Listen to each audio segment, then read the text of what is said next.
Yes, Doc, I did. And I understood that all those ones will be something like a pre-assessment before the cycle begins. The actual phases that we categorized into the three main stages begin.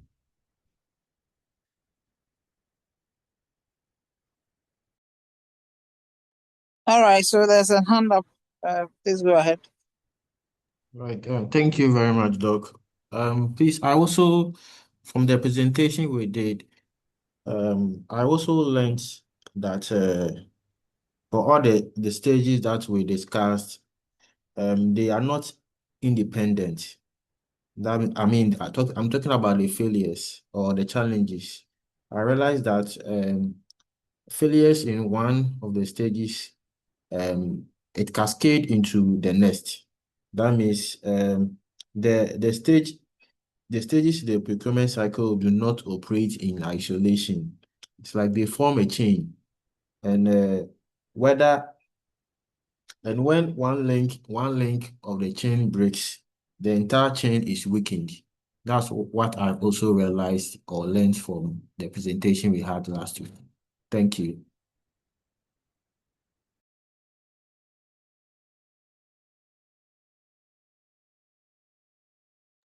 Yeah, so I'm reading in the chat that there was indeed a mess up. So if there can be a repetition of that assertion with regards to the difference between single and sole source. Yes, Doc. Doc, good afternoon. So I think he explained it very well, just that he mixed the two. So the single source is where you have a pool of suppliers or contractors available, but you decide to choose one, single one out. But the sole source is the sole distributor or supplier or manufacturer of a product. So that is the two. He just, I think, interchanged them. All right, thank you.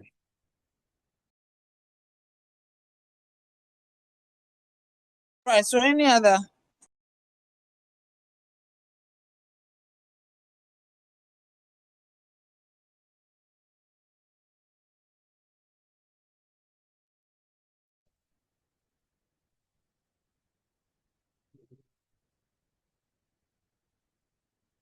Doc, please, Seven Tete's hand is up. Yes, Stephen, please go ahead. All right, well, good afternoon. This is just an information I chanced on this week. It has to do with the single source and then the sole source. So previously, we mixed them up as methods of procurement. But over this week, I learned that the procurement methods itself, there is nothing like single source as a procurement method, sole source as a procurement method, but it is actually a single source as the method. And then the sole sourcing is a justification to the single source as a procurement methods. That is what I want to put across. Thank you, sir. Wow, that's impressive. But if you can get us the source so that we can also go and read it and update it, your colleagues will be glad.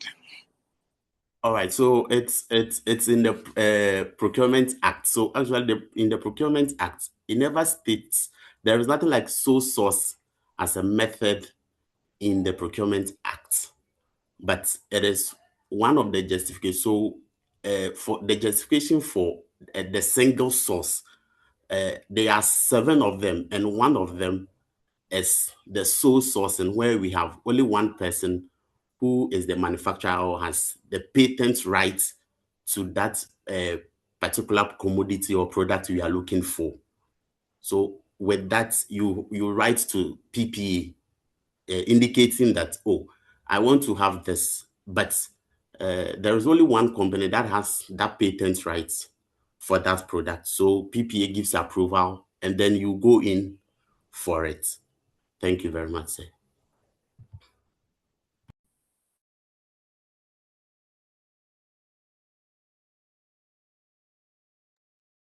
Very well. Any other? But I think that, you see, to engage in any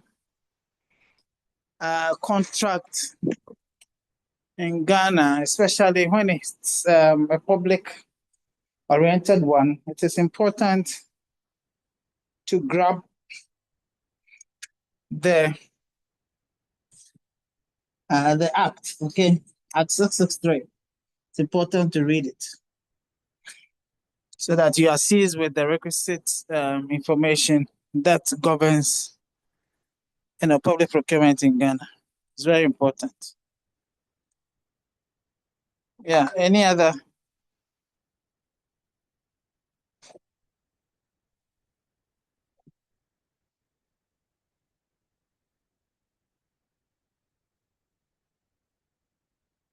Yeah. Amina, did you not learn any other thing?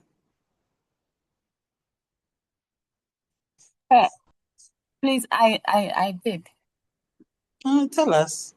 So Let me- what I also learned was that the pre stage is very, very important. Once one aspect is there's an issue there, and then it is not looked at, it is going to destroy the whole process.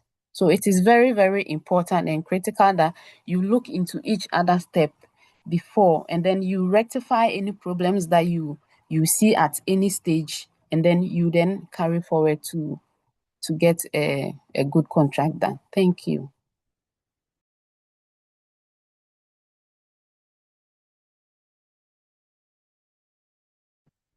All right. Yes, any other? Please don't let me call you. Just share your thoughts. And then,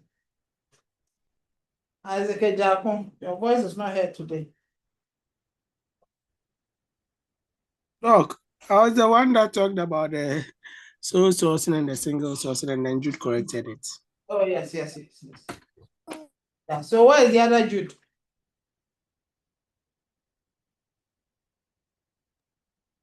Dog, I'm here. Tell us something. Okay, dog. From our discussion, actually, I got to learn the stages right down from the need identification to contract closure.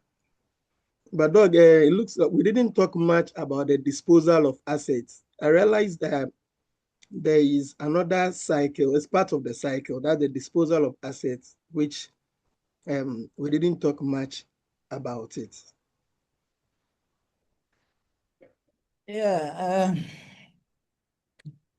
So a disposal of assets, falls under a broader perspective, which is indeed the sustainability bit, especially when you're looking at environmentalism. And so, it has its own rights, if I could put it that way, and requires a vivid, outlook. So, as we get along, we would also look at that aspect, because that is also very, very critical, and it has become very topical in recent times. I think I've written something about that, especially when it comes to waste and all that. So supply chain has become so broad, and has infusion of a lot of things. Because once you are procuring, you should be thinking of how you're going to dispose. However you want to dispose it of is very critical. Anything that is being procured, whether it's drugs or it is gauze or it is bottles, or now look at what we are doing with our bottles. You and I should be concerned as supply chain practitioners. So then we should be looking out for initiatives that these companies are doing in order to curb the menace the bottles are creating in our public space.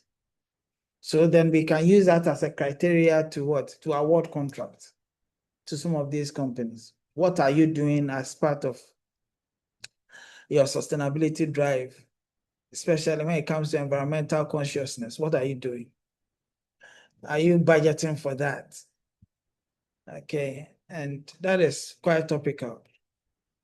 So what you're saying is indeed on point as far as that aspect is concerned. And even handling of returns. That's also very important. Handling of returns. But the various R's, like reduce, recycle, replace, and all those things are very important. So you want to reduce the quantities of material that are used. You want to recycle, more or less, make sure that that particular item can be used for something else. Okay, and then some form of reworks so you don't use a lot more of materials, and then make sure that the environment is as secured as possible.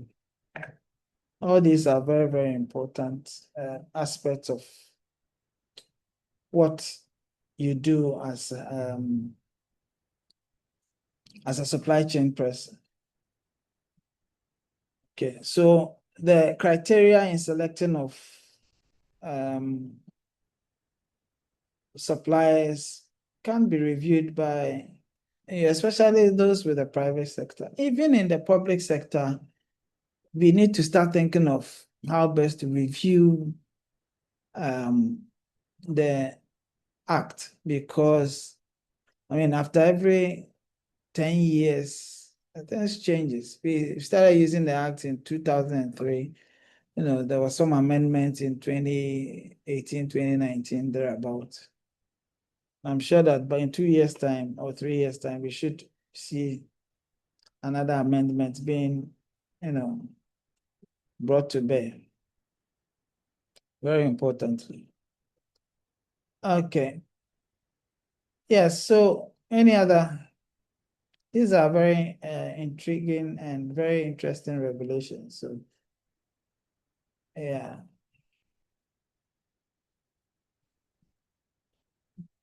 And then even the reusage, are we really connecting? Because definitely these bottles can be reused by other entities. So how are we sharing the technology behind it? Or even if it's the same organization, what else are they doing? Are they publishing it? Are they publishing their findings? Are they publishing what they're doing? So that you know that, okay, if Baltic bottle is done, this other company is the one that is using the bottle for A, B, and C. But we don't get to know these aspects. Charles and Reginald, please change your names. Okay, so these are very important things that we need to look out. Charles, what did you learn last week? Hello, Doc. Charles, what? Who is this? Charles Apia. Also Apia. Okay. So if you were supposed to get 3 marks, I would have reduced it to 2 because I don't know who it is. Anytime I change, I don't know why anytime you have class again, it goes back to Charles. I've been trying to change it all the time. I don't have to tell you. You should know. Yes, Doc. Daniel, share your thoughts. Sir, please, I wanted to say something concerning the reuse. Oh, go ahead. Yes, there was some time back that Voti Ghana wanted to do something like that. They started the recycle of their bottles. So they wanted a way to start a reuse. But doing the cost analysis, they realized that the process of getting the bottles back and also making them usable is more expensive compared to they buying another one and using, because it has to do with our attitude as people. Even when you create containers and you said, oh, put the bottle here, people go and put it in different things. They tried for some time and they couldn't work and they stopped.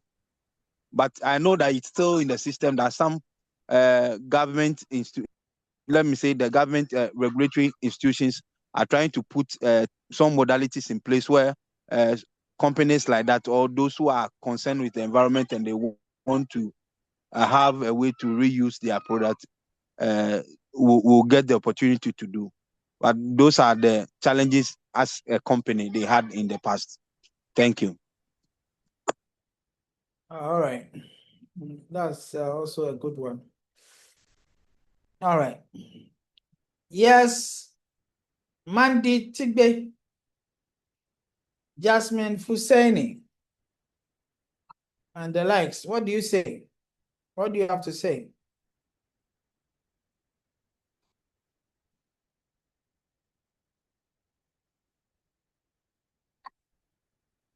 Are they in class? Mandy, are you in class? No, we are here. Why? Do you live with Mandy?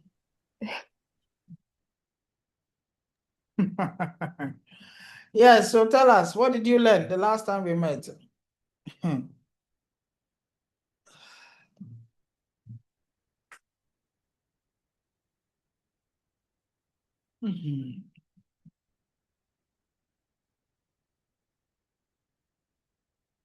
Which of them spoke? Okay, if you have nothing to say, let's hear from Frank. Frank.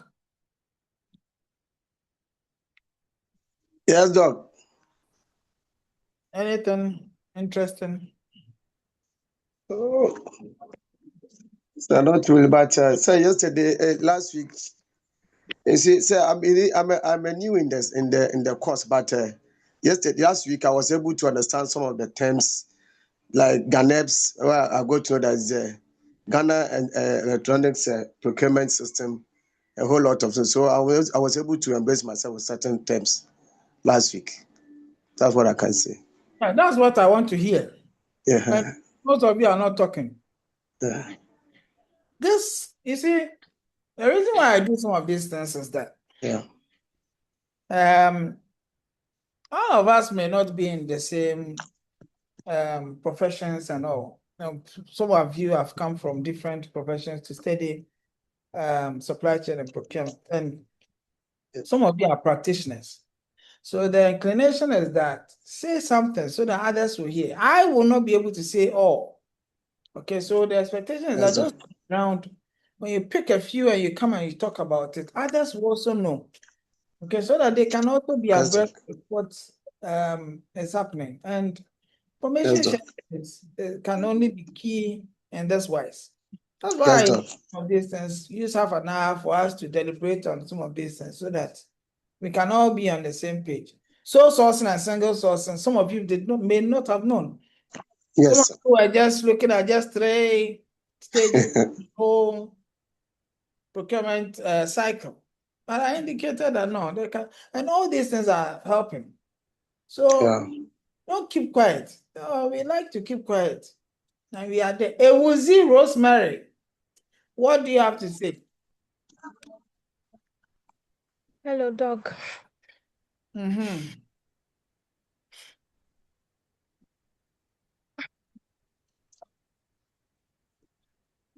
Don't keep quiet. What did you learn last week? Didn't you learn anything last week from the presentation? I did. What? Tell us. I learned purchasing order preparation and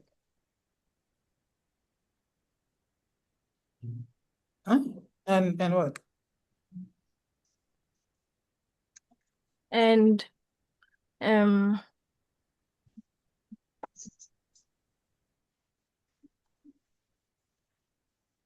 issuance is a stage where procurement entity officially authorize a supplier to produce goods and services. Okay. And it's both parties to understand their responsibility and also serve as evidence in case disputes. All right. Okay. That's fine. Yes, Jude. Yes, Doc. So I think you were talking of sustainability in procurement, and there's a regulation that came up in 2022 that's supposed to guide every public sector procurement. That is LI 2466. So with the LI 2466, that is 2022. The guidance is that anytime we are procuring anything at all, we are supposed to consider sustainable elements. We have to make sure that the items we are buying, there are some bits of sustainability in them. We just don't go and buy any other thing. So this actually mandates environmentally compliant and sustainable procurement practices across all government purchasing. Fortunately, you see, the World Bank organized a workshop for all procurement practitioners in the country. We went to stay in a hotel and enjoy life, and we learned a lot. But when we came back to our various institutions, Enjoy life. our big men are not allowing the team to work. So we are like, there's an ally, but we are back to square one. So there's a guidance, a Bible for us to follow, actually. Thank you. That's a good one. Okay, so I'm entreating that all of you should look at it. But it's very, very important and it's become quite topical. Some of you can use that as your projects. Okay. Are you done with your project? Topic selection. No. Not We yet, are sir. done with the topic selection. We are on it, but we are not done. Okay, so you're on topic selection. Adobe, are you done? No, Doc, I'm in the middle. So I mean, with the topic selection and all, or you Yes, have a project. I've started. Yes. Oh, okay. So all of you have started, or most of you have started, right? I think the June cohorts have started, but the January are yet to submit or start with their topics and all that. Select their topics. Oh, okay. All right. Okay, great. All right, so let's see a few things that we may want to do if there's nothing else to add. So I'm saying that look at the airline and then see what is in there. You can get some very salient suggestions as far as sustainability is concerned. And then it can indeed keep up with the foregoing. Okay, so let's look at what we've got today.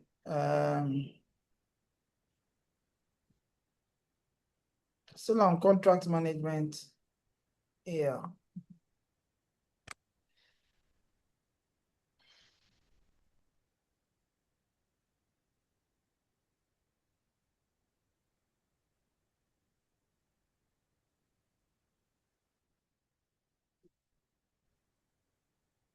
Right.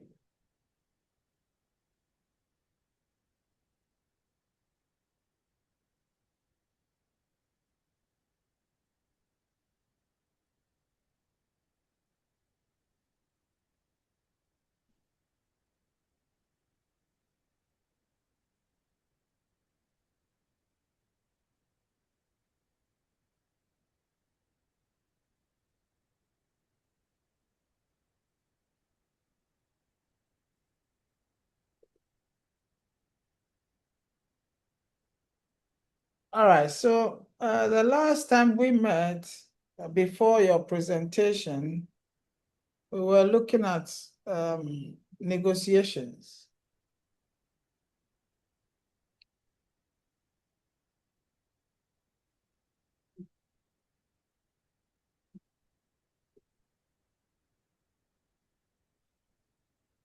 And we talked a bit about negotiations. I believe that you were able to pick a few notes out of that. And so, is there any additions that you think can be worthwhile?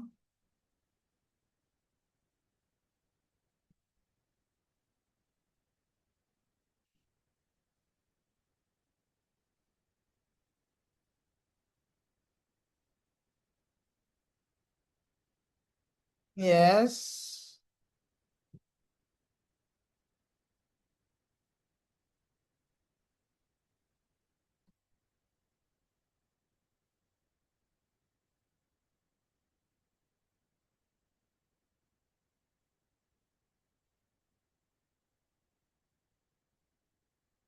Or is there anything that you would require some form of clarification?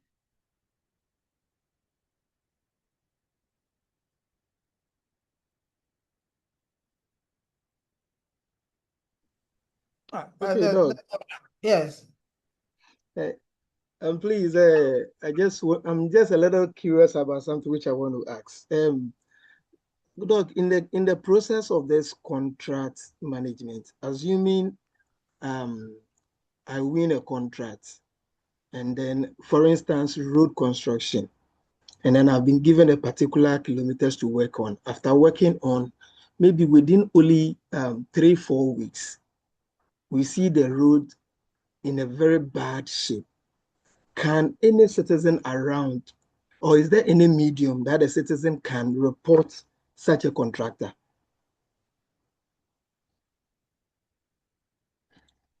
I'm experiencing one in my area, very bad. It was constructed just 3 weeks ago, and the place is 3 weeks. 3 weeks, Dog. I feel, I don't know, I feel like money has been wasted. Only 3 weeks, Dog. 3 weeks. I So think if like there were to be any medium of complaint, like I would have done that. 3 weeks. I think that sometimes the media landscape works best for quick results. So you can call CTFM, especially, who really look at some of these things. Sometimes you can even send a message onto their, and they read it. So I think that can indeed suffice, because it may not be good at all. Okay. And I think the minister has been very receptive with regards to various reports that comes in, and he is swift to look at some of them. So I'm not sure if you have his number, but it is good that we all become watchdogs in our communities. We want Ghana to be better. You go to some countries, you don't even see one pothole. And look at us. I was going to Takrady last week or so, and it took me several hours before I got to Takrady. I mean, I had to fly back. Oh, Doc, you came to Takrady, they didn't call me to host you.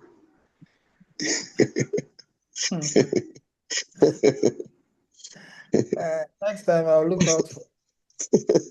So you see, you take about how many hours? Takrady used to be 3 hours. 3 hours. Maximum 4. Yes, yes. Look at now. So you get then, look at the flight. If you want to pick an Indian flight, look at the amount of money you have to pour between 2,000 and 3,000 cedis to, and it is just about 30 minutes to come back to Accra. By flight is 30 minutes. So 30 minutes. Can you imagine? And you're paying that much for 30 minutes. So it is not a joke. You see, we need to start calculating logistics costs, so that if you are moving from Achimota to Nsawam, let's calculate the economic losses that we make on that road every day. Now that it has rained, horrible. Same between, let's say, Botiano or whatever to, let's say, Kaswa is even to Winneba. When we do these calculations and we show it to policymakers, they will act. Because we are losing a lot.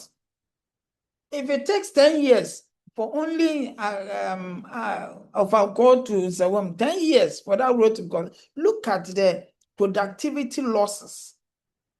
Many of the shops on the roads have been thrown into disarray. They can't open, some are opening, blah, blah, blah. Some places are so high, you can't even see the shops. People's livelihood. And still, it's not done. The guy is just playing around. I see him as I see the contract as somebody who is playing around. I keep saying this. I look at it and a lot of the things that happens on that road doesn't make any meaning. You understand? So some of these things, it's good that you report them so that our country can become a better place for all of us. So we don't go to other countries. Yesterday I was talking about one particular country. Ghanaians will go there. What are you going to do? Oh my goodness. I remember when we were growing up, we were watching movies of those countries, where you have a lot of action movies coming to Cambodia, going to Cambodia, that kind of thing. Cambodia, Taiwan. Something like that. Let's hear from Yasmin. What do you have to say, Yasmin? Are you here? Yes, for you, dog. Dog, I have a question. Go ahead. Dog, what is the difference between negotiation and bargaining? Hey. So you go and hide and come and ask us. Negotiations and bargaining. Okay, this is to the class. Yasmin wants to find out negotiations and bargaining. Is there a difference? Is there a difference? So we can move on and look at what we have to do. Negotiations and bargaining.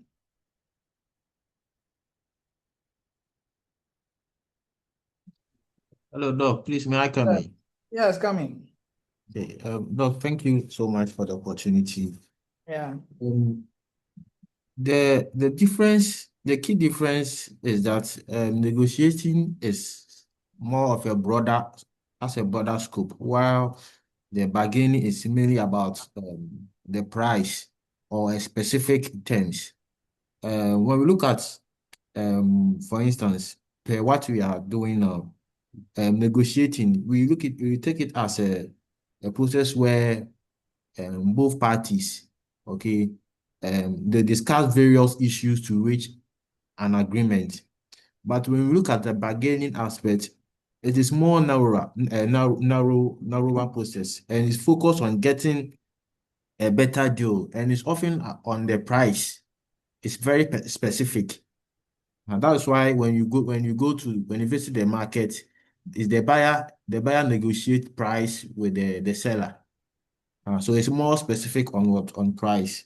But for negotiation, they consider multiple issues, then they arrive at an agreement. But for bargaining, they focus on only one aspect. So that's what I can say. For instance, we can negotiate on fuel price, delivery schedule, let's say, or payment period, even contract duration. That's where we can do the negotiation, and even penalties for late delivery too as well. But when an entity is asking for a lower fuel price, okay, or let's say offering discount, that one is bargaining. It's more specific. That is what I can say. So bargaining can be part of the negotiation, but the negotiation involves more than the bargaining. It has a larger scope than the bargaining aspect. Thank you. Yeah, I think that I tend to buy that. I tend to buy that. And sometimes the skills that you require in negotiations are indeed more broader and will require some skill set to be able to indeed. But bargaining is more of a lighter activity. Okay, so great. So let's look at what we have. Doc, please, I wanted to say something about the negotiation aspect, what you ask. Okay, go ahead. I read on the negotiation in the contract management, and I found out that it helps parties to reach an agreement that benefits both sides while reducing future conflicts. And so during negotiation, important issues such as pricing, quality standards, delivery schedules, payment terms, as I've already mentioned, and even risk-sharing arrangements are discussed and agreed upon. So effective negotiation creates let's say, a foundation for a successful contract and a long-term business relationship. For instance, my company, we contract Star Oil Company to supply fuel for 8 distribution fleets.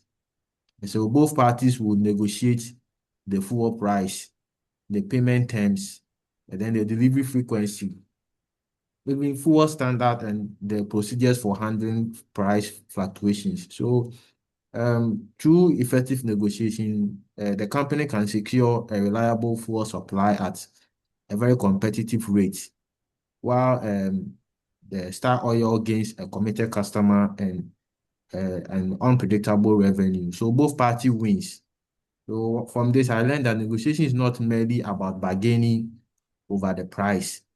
It's about achieving value for money, then managing risk and building sustainable business relationships.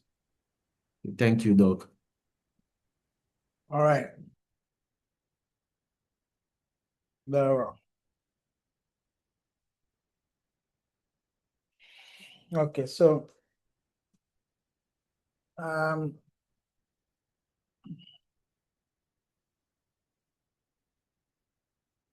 want to do a small recap, okay? Introduction to contract formation and negotiations.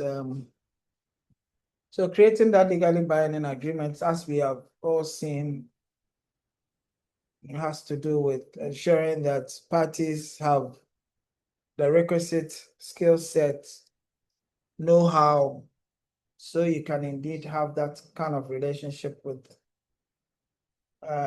them, so that indeed you don't fall into the line where you are, whether negotiating, you are, engaging some entity which does not have the gravitas to deal with the matter on the table.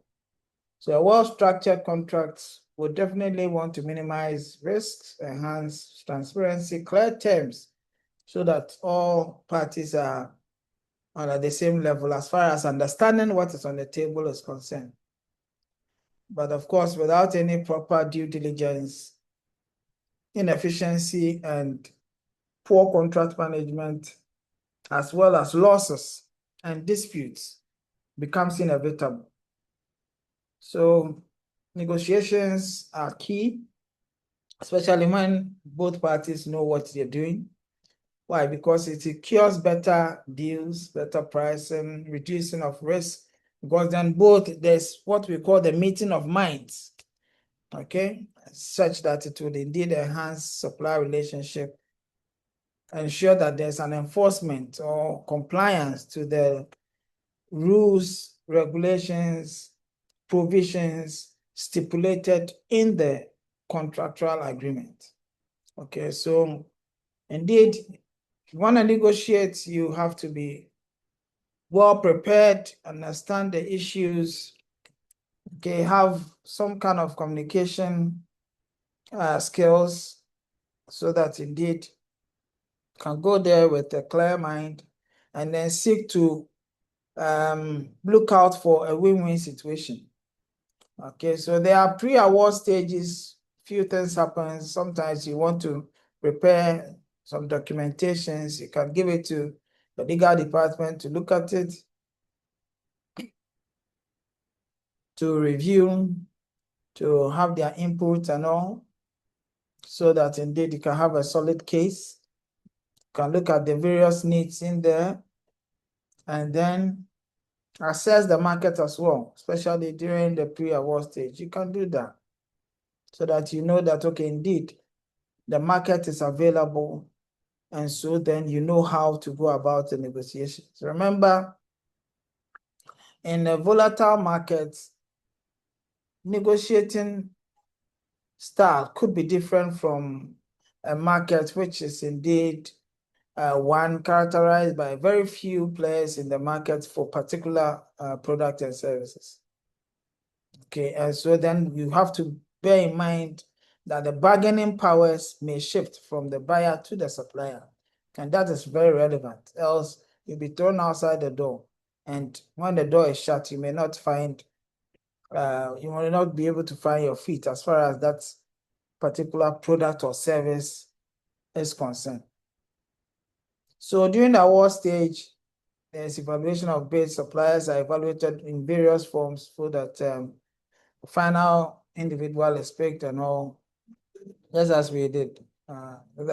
Finally we can know what it is that we are talking about.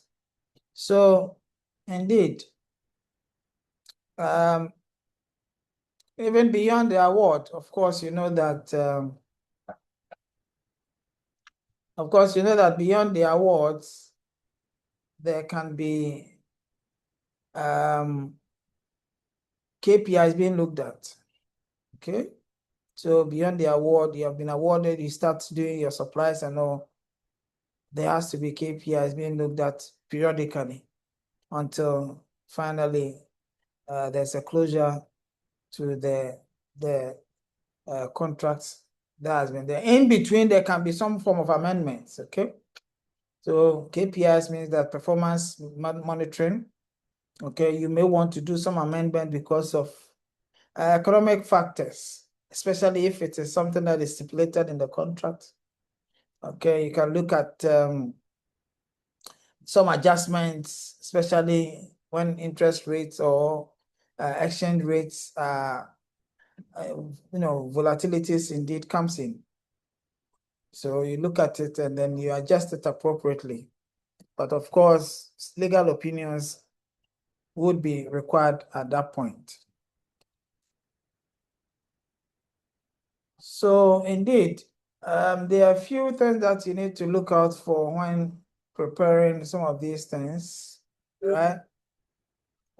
You may want to look at the need assessments. You use that to prepare your proposals, especially tender documents. Okay, if you look in the Act, especially for procurement of works, procurement of consultancies, etc., for public sector organization, you find it in the Act. And in most private sector organizations, sometimes you borrow a few things from the Act, and so they use that to enrich what they want to do. So that would influence the strategy as far as the procurement strategy is concerned. So there are a few things that also happens. Bid conferences, I'm sure that you saw them as you sought to look out for the various infractions within the procurement cycle. So bid conferences also happens where the supplier will be hosting the buyer will be hosting a couple of the suppliers to understand and also to look out for their documentations and all, the adequacy of their documentation and all those things. Okay, whether indeed they are even qualified to partake in the whole process. Yeah. All right, so it's not just about cost analysis. All right, but there are other things that are looked at: quality assurance, regulatory compliance, risk assessment, and then you can also look at sustainability inputs, as we said, and even we have what we call a corporate social responsibility. That aspect too could be part of sustainability, and it can be also be a factor.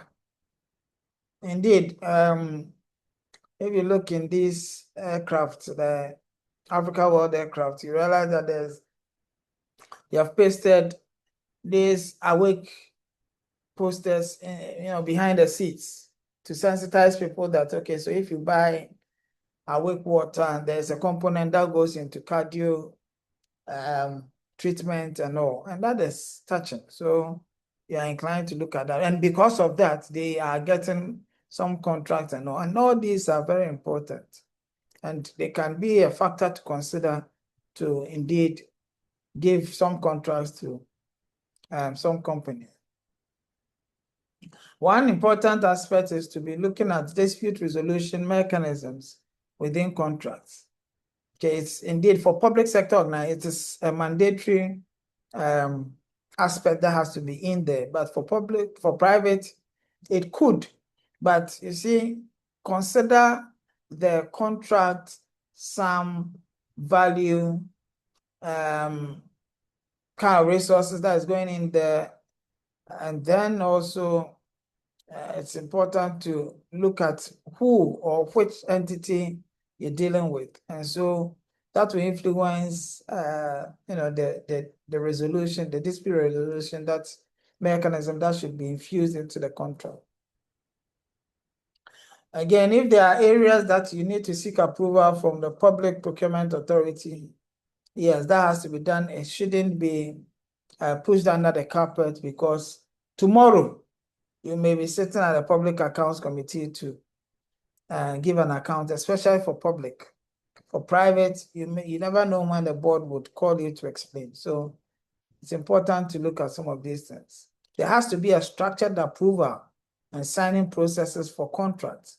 Okay, you cannot hide in some one corner and then start signing contracts. It's very important that you have a team that looks at that. With regards to contracts implementation, yes, it has to be monitored. Various milestones have to be celebrated, and communication is key in managing projects, as you may know. Okay, there has to be a communication plan so that you know which channels of communication should go to which particular stakeholder. So you should have your plan. You should know who you should communicate what to, the channel of communication, who is in charge of it, and even plan for the internal and external communication. Internal communication is key, just as external is also very key. Okay, so these are very important areas that will have to be looked at. So if there are any change management processes, there has to be a criteria that is stipulated in the contract, okay, so that both parties are well aware. Because no matter what, projects hardly happen just like it's on paper. Okay, so you would have planned and done all the various acrobatics on paper, but when it comes to actual implementation on the ground, it can be a different ball game altogether. Okay, how about if you indeed more or less studied the place and all that, but you get there and not knowing there's a huge rock under there which requires excavation, which you didn't even prepare for? What do you do? So all these things are very important things that we need to peruse. And then there have to be strict guidelines with regards to what? Contract termination. Okay, those conditions must be as strict as possible. Because as a people, sometimes you cannot really put your trust in word of mouth. It has to be documented. And so managing some of these changes, dealing with disputes, all sorts to minimize disruption so that indeed the project can go on as expected. It's important to understand that contracts must comply with Ghana's Contract Act. Okay, at 1960 Act 25. Okay, which governs contract formation, enforceability and dispute resolution. Okay, so this contract, this Act 25 will have to be perused. Okay, you have to look at it. Okay, I entreat all of you to pick it up and then look at it. I'll ask you about it next week. Well, next week you are meeting face to face, right? Yes, Doc. Yes, Doc. Yeah. So that when we meet, we can indeed peruse it as well. So a strong grasp of the legal framework would ensure that the contracts are legally sound, fine, enforceable, understandable by both parties, and if there are any nuances in there, it can be considered and looked at. Okay. So if you want to align contract terms with Ghana's Public Procurement Act, Access 63 as amended by Act 914, you need to indeed look at it. That was why I was saying that with the Act, it should be your Bible, you should know it. Okay, you should know, especially if you are in the procurement and supply chain arena, you should have the Act and know it, and know when to use what method and all that, and the types of methods and all those things. Very important. And even the evaluation criteria, how you want to evaluate your the suppliers, potential suppliers.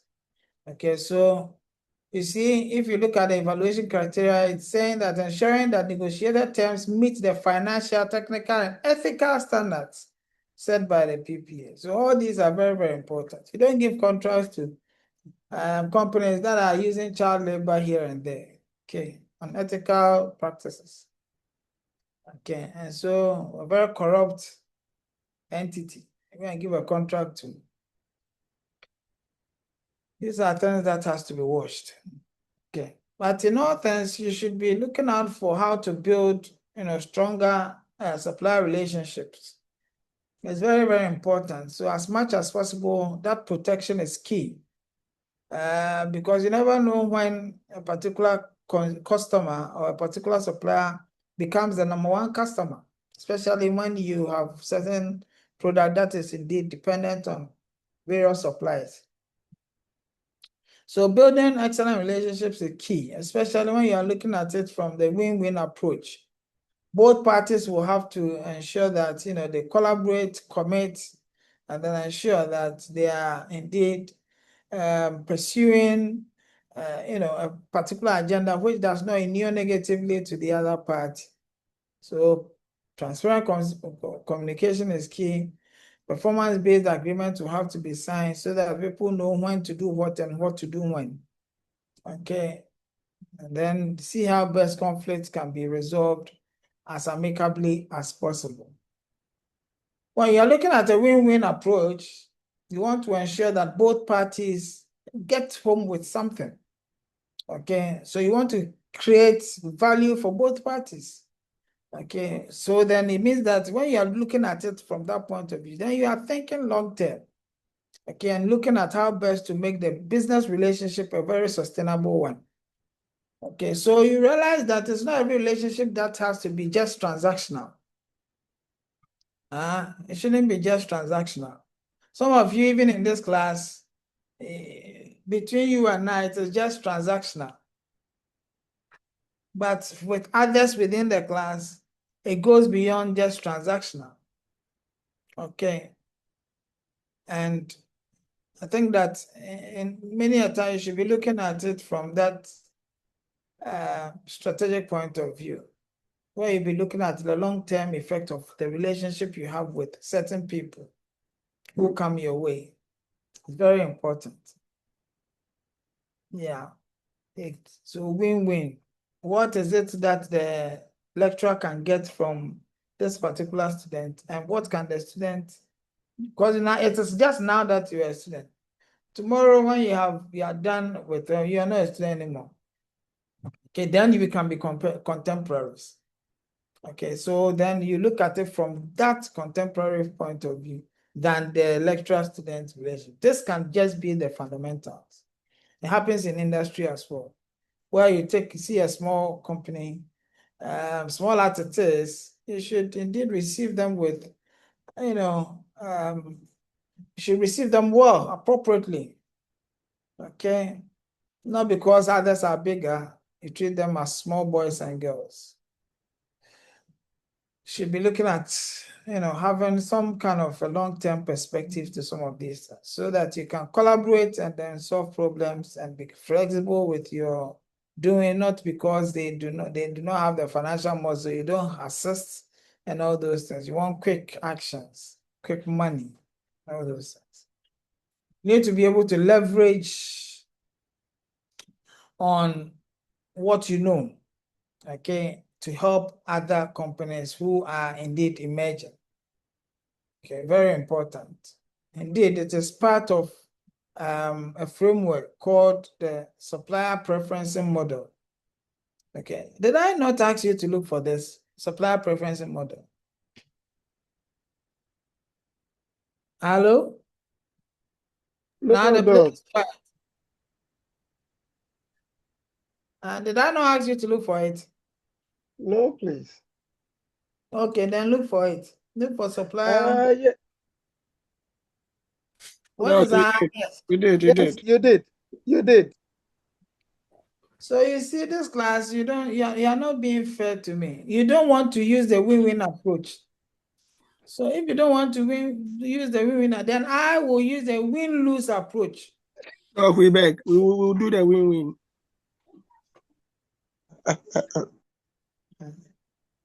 All right, so you want to be able to leverage on that in order to be able to at least make gains within the market. Okay, it's important to understand the market conditions. I think I mentioned this earlier, that you need to understand the market conditions because power can switch from the buyer to the seller or from the seller to the buyer. Okay, depending on the market conditions and all that. So supply availability, pricing strengths, competitive alternatives are key to understanding how to, or the approach to negotiate. Okay, so it's important that these things are considered so that you know the actual approach to traverse.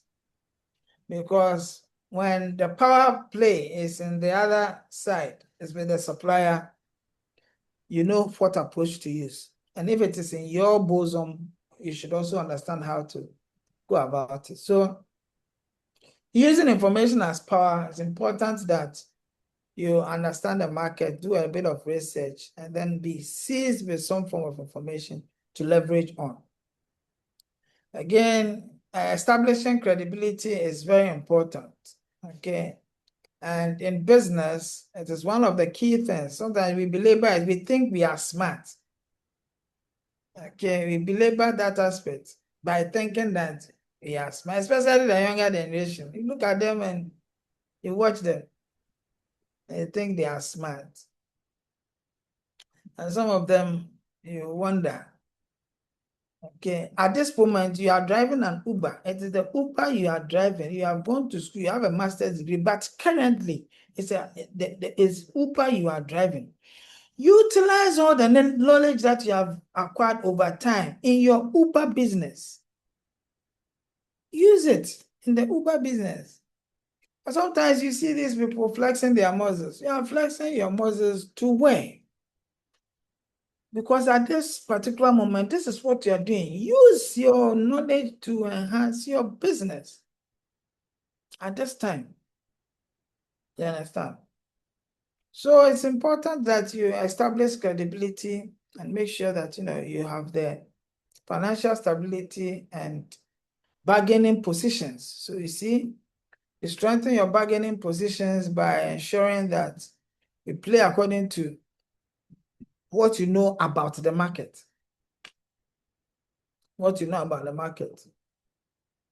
When you are approaching a supplier who is the single supplier in the market of a particular product, the sole supplier, you need to know how to approach.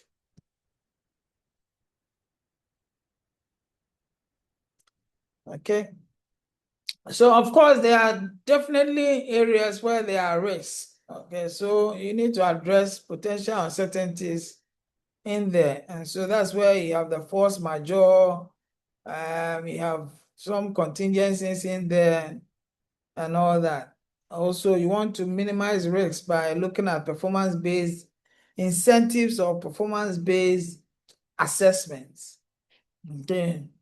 But of course, with regards to performance-based incentives, they are good. You want to link payments and rewards to performance, and that you realize that, okay, they will do their best. Even with individuals in the particular company, it's important to look at it from that point. But some companies, adamant is there and ignorance is there. It's only, especially with the one-man company, it's only husband and wife who should enjoy everything about the company. The rest of the workers, nothing.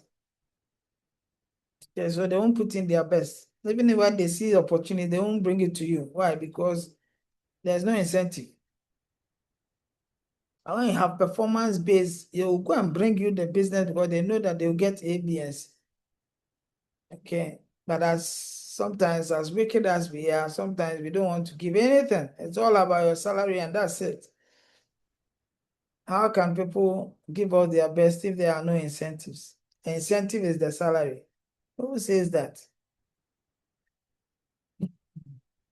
So then over time, then you have nobody to work with you. Okay, they come, you train them, and then they join other companies. That's it. So you want to make sure that there are some cost savings, okay, by looking at economies of scale. There's a way you can do that. Why you want to, what's the economies of scale? I think I asked you to look for economies of scale, right? This one to know. Hello? Doc, this one there didn't say. Say this one there, no. You rather mentioned how to build CSR into your contract and why. Something like that. Yes, you mentioned that one, and then the supplier preferencing model. Yes, but I think then I didn't capture economics of scale then. Oh, but Steven Tata says that he captured it. Steve, No, please, dog. You didn't give us this one. All right. So then look for it, okay? So look at how economies of scale can influence, some cost savings as far as a contract is concerned. All right. Okay. So indeed, open book contract is key because you want to enhance trust, collaboration, commitment, etc. So that there's transparency in pricing, negotiations, fair margins. Okay, especially when you are part of a supply chain, your mindset should be a win for the supply chain, not individual company. Okay, not individual company success, but your primary focus should be on how can this supply chain win? Because when the supply chain becomes very robust, very resilient, very competitive, who will not enjoy within the chain? Every stage would have their fair share. So that indeed you can reduce, the risk and then enhance a lot more opportunities. Implementing performance-based incentives, as I've said, is indeed a very laudable approach, because you want to align supplier relationship, supplier motivation with some costs savings and improvement in the organization's goals. So you can link payment to performance, you can link some cost savings with performance, and then even risks sharing or risk avoidance with performance. So it's important to encourage suppliers to ensure that you have some performance-based incentives with them so as to reduce risk as much as possible, and then also offer a reduction in inefficiencies and all. Realize that they are on point. Okay, they are on point. Of course, there is value created through negotiations. When you do it well, there's value in there. Because when you enhance supplier collaboration for innovation, then you want to infuse some innovations into the whole system. Okay, so the focus of negotiations is not just about looking for more or less a good deal and all, but it's also to build solid relationships, very committed, trustworthy relationships, as well as innovation sharing. Okay, innovation sharing, fostering innovation through that supplier collaboration. Very, very important. So when there is joint problem solving, Then you realize that all the various suppliers will discuss and come up with an effective solution. Okay. And again, it doesn't even only end there. There can be technology transfer as a result of what? The innovation sharing. Co-development initiatives. Two organizations can come together and say, okay, let's develop this product and see whether indeed it will make gains within the market. And if one is a producer and one is a marketer, oh, they can really work so well. Very, very well. And so again, you have what? Incorporating sustainability clauses in contracts. So you see, modern contract negotiations increasingly prioritize sustainability. So I don't need to talk much. Environmental impact, ethical sourcing, waste reduction commitments, and the likes. Okay, even when you talk about the recycling and all those sustainability, environmental issues, of course, they all fall under this. So embedding sustainability clauses in contracts would ensure that the organization meets the various regulatory assertions that has been made or regulatory standards, and also ensure that they protect themselves, their brand, and then ensure that there's long-term efficiency being built. Oh,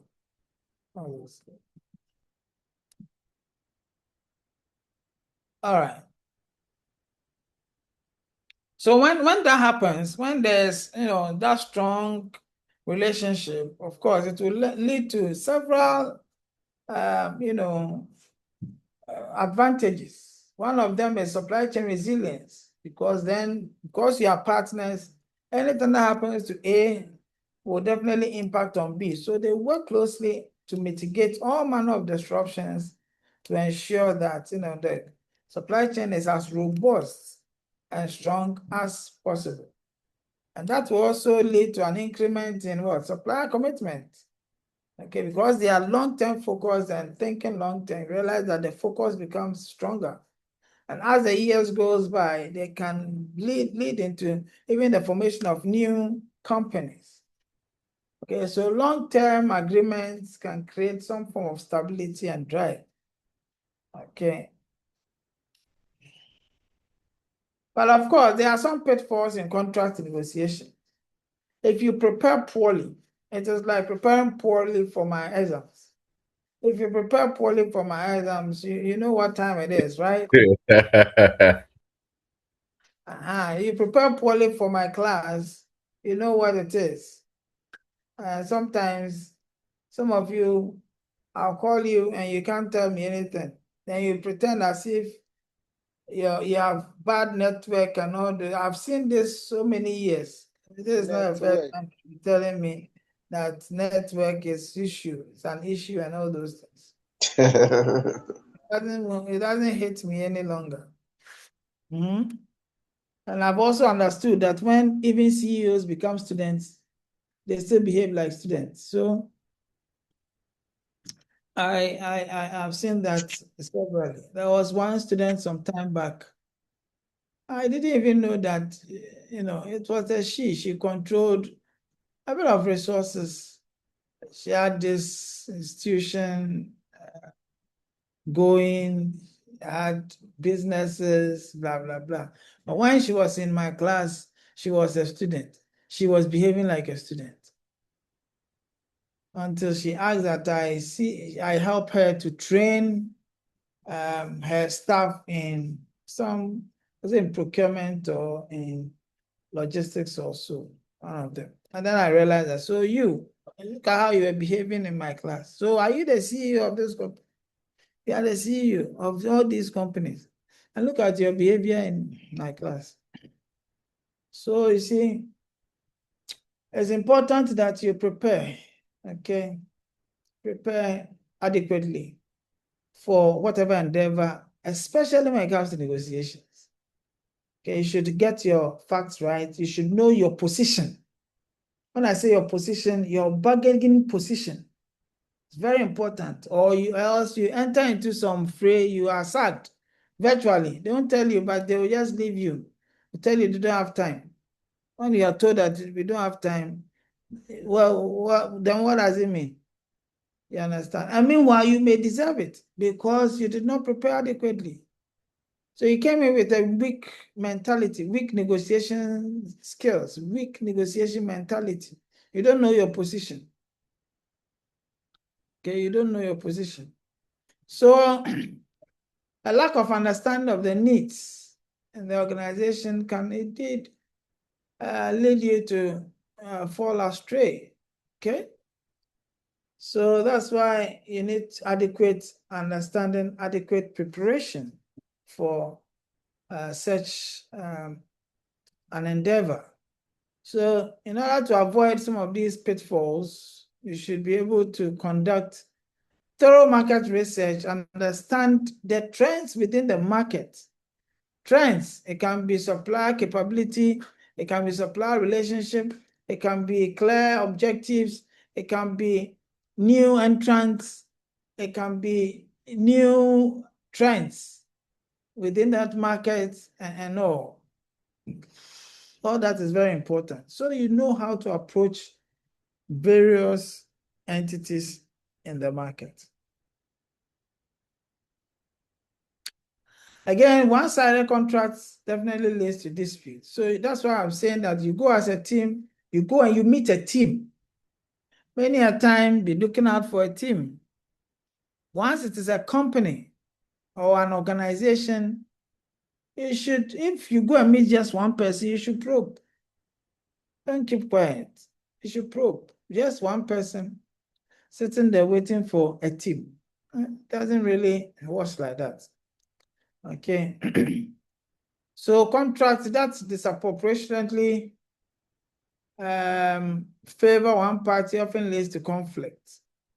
And so you are careful how you look at some of these things. Unfair risk allocation, rigid terms and conditions, lack of mutual benefits are red flags. So you should indeed watch that. So as to make sure that there's some form of a balance. Okay, form of a balance. It's very important.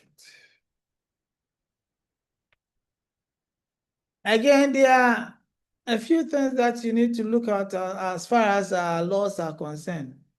Okay. So you should ensure that whatever it is that you have in your contracts is more or less aligned with our laws. Else then what law is going to indeed, are you thinking that your contract is going to be bound by? Okay, enforceable by law, enforceable by law. So by which law? Is it Ghana's law or Scottish law? Which one? So you don't have to ignore the various stipulations at all, okay? Especially when it comes to, you know, the Contract Act and things like that. So there's Contract Act and there's Public Procurement Act. These two should be your two Bibles, okay? So that you can indeed avoid a lot of the disputes that there is. Again, legal counsel is important. Okay, it's important to seek legal counsel from those who matter. You want to be able to avoid negotiation pitfalls. What do? Let's start talking. Gordon Botry, what do you do? From all that I've said, what do you do? Quick, quick, quick. Gordon Botry. Elizabeth, can you hear me? Eliza Dodu, can you hear me? So Elizabeth can't hear me. Gordon Botry can't hear me. Osman Aladdin, can you hear me? Osman can't hear me. Okay. Wow. Mandy, can you hear me? Mandy can also not hear me. So if all of you cannot hear me, then hey. So we can hear you. So he can hear you. Oh my goodness. So Rebecca Bonnie, you can't hear me, right? Sir, I can hear you. Very good. I like your boldness. So do you want to tell me something or I should defer? So I'm saying that from all that I've said, how do you avoid pitfalls in negotiations? I've mentioned several things about negotiations. So I heard you saying that we should have legal counsel when going for negotiations, and we should also go as a team, not individually. exactly. Good. Wonderful. Yes, any other? Oh, please, my hand is up. Oh, okay. Well, how come I'm not seeing these hands which go up? Then, Doc, I'll be checking the hands that are up. Then draw your attention. Thank you. But I should be able to see. Yeah. But I'm wondering why I'm not seeing the hands. That goes up. Anyway. Okay. Yeah, so continue. Okay, thank you so much, Doc. What we have discussed so far, in order to avoid pitfalls in negotiations, we should prepare thoroughly, or the entity should prepare thoroughly. They should do a proper market research about the supplier, the cost, and other alternatives before entering into negotiation, and also define clear objectives and the acceptable outcomes. Also, they should also focus on their interest and not just the position. For instance, they have to understand the underlying needs of both parties rather than insisting on their fixed demands. So, for instance, let me use a practical example.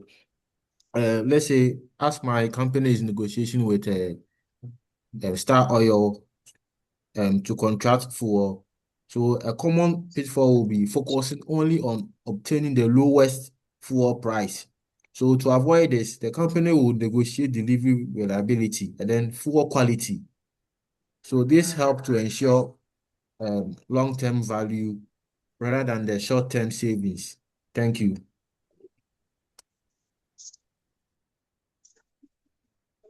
Very well. Very well. Any other? Daniel.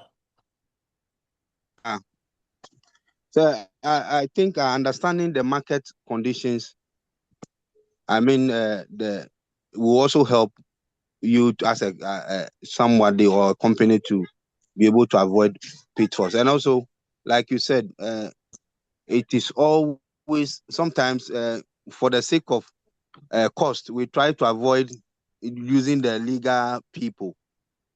It is always beneficial for companies or individuals to be able to get a legal counsel when going to contract to avoid these pitfalls. Thank you. Very well. Frankie Sylvie, talk right there, man.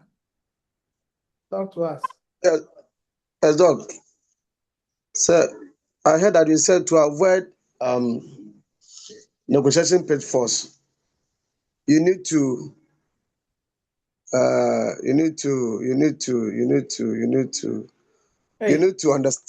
understand market conditions. What are they? So the pricing, and then you should understand the pricing structures. And you also said that you should also try to strengthen the bargaining positions.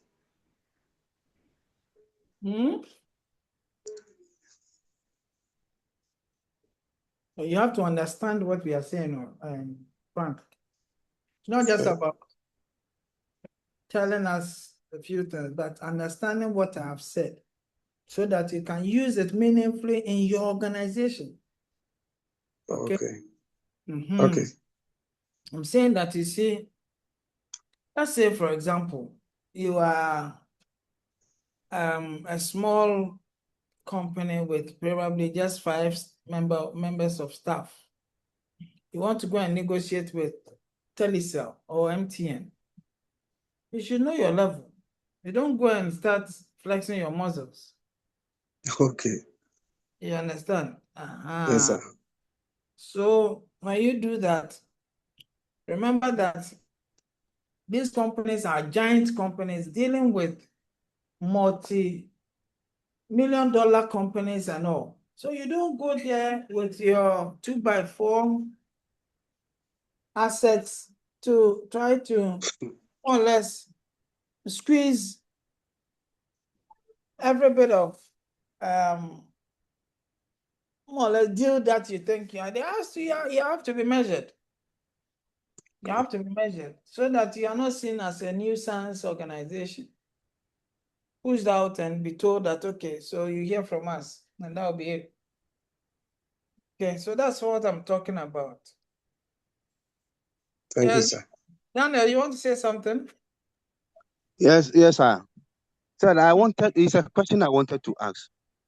Is it always, should I say, advisable to put in exit clauses in contracts? Hello, sir. Hello, sir. I'm here.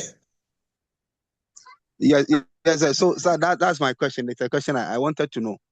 Because I think that that should be the case, because there are times that you might say, as a person or a company, you might say it clearly that this contract that you've entered into, there are times that the other party might not necessarily be performing or doing things that will inure to your benefit. But when there are no exit clauses, it keeps you in the contract for longer, and then you might be losing huge sums of money. So I wanted to ask whether it's really necessary or important to always keep those clauses inside. Thank you. Okay, so I'll answer it this way. I think that even though the system can be bad, I think that as much as possible, we should be looking at what should motivate. What are the factors that will motivate companies and individuals to do what they have to do beyond just the price? What else can be done?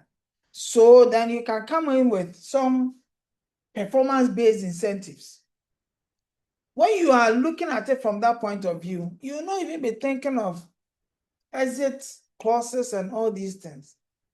Because these ones, they would indeed come in, or you may be thinking, you may be inclined to think of those ones when you think that the whole system is more or less shambolic. You don't see truthfulness in any company. But I tell you that when there's performance-based incentives, people can be trusted. You realize that because of the incentive, they want to put their house in order, want to do things right, and all that. But that notwithstanding, I think that it's important to have that, so in order to be used as a risk response strategy. Okay, you can still put in your exit clauses to mitigate any risk that can happen. But I'm saying that as much as possible, let's look at how best to motivate people. When people are motivated, they work hard, depending on what kind of motivation we are bringing through, as we know.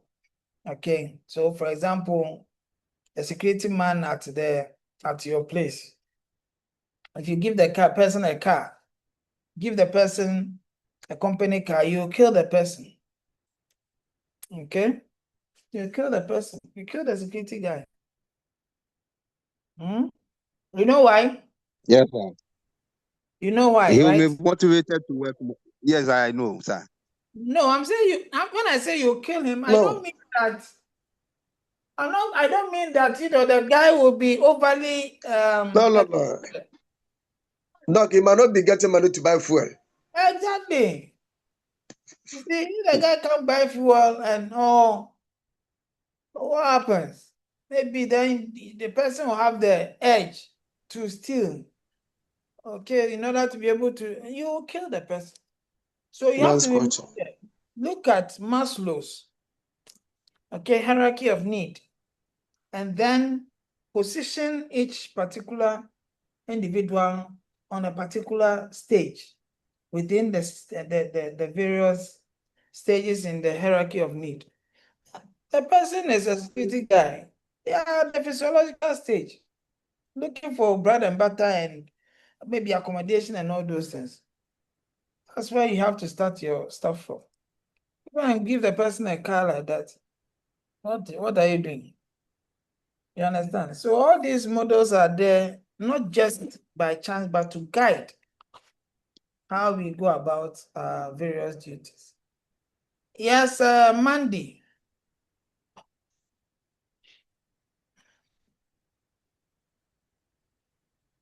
Mandy.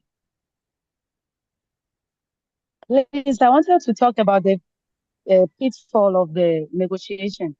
At times, we should know when to walk away, because negotiating a bad contract will crash your company.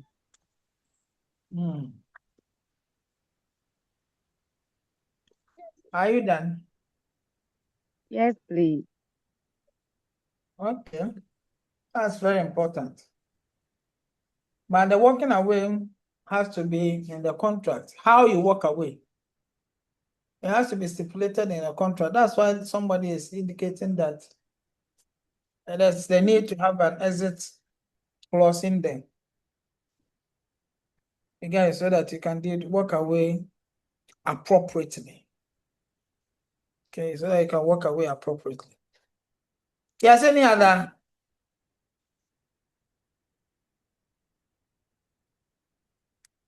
Set, Edward them.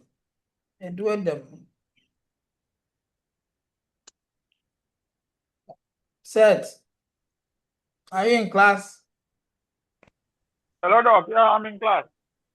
Talk to us. Okay, sir. Oh, please, I did not hear the question, please. Then you are not in class. Sir, because I'm outside doing something, that's why, so I did not hear the question. We are looking at pitfalls to avoid. Okay, Doc. How to avoid negotiating pitfalls. So I would like to say, if you want to go for a negotiation, if you know what you are expecting, you should be prepared before you go to the negotiation table. You'll be prepared about, maybe you have a foresight idea about the price, the terms, and the conditions before you go. So if you go, you are ready to, you'll be ready enough to face any challenge that the negotiation might throw back at you. So you are prepared before going. So that in that way you'll be avoiding most of the pitfalls. Okay, great submission. Osman Aladdin.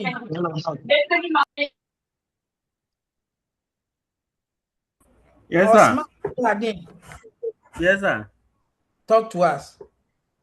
Yes, sir. Before you go for any negotiation, you have to know the background of the supplier. It can also help you in a situation that maybe you may be asked questions on how the organization of the supplier operates. If you do much research on them, you'll be able to defend yourself. I see. Okay, Amina. Yes, sir. So mine is in the way of some kind of advice per what we experienced at the hospital some time ago, and sometimes we do still experience it. You know, some of these suppliers during the negotiation periods, they bring samples. so that you attest that really what you really wanted is what they are supplying.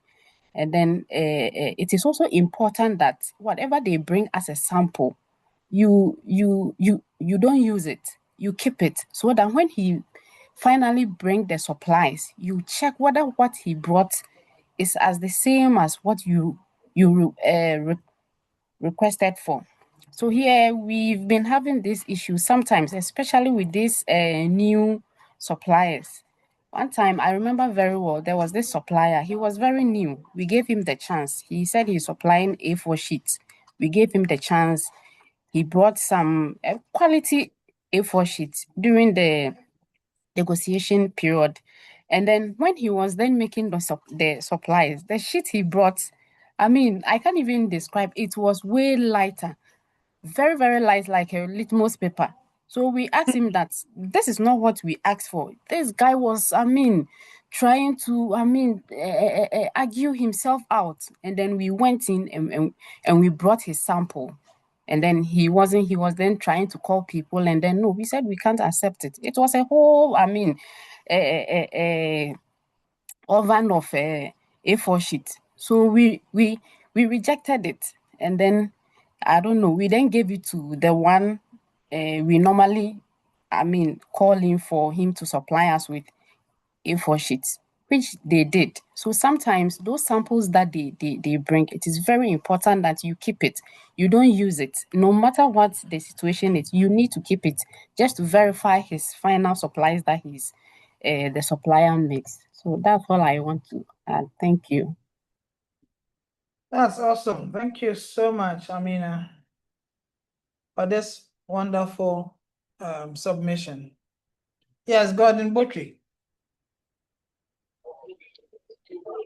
Hello, Doc. Yes, Gordon.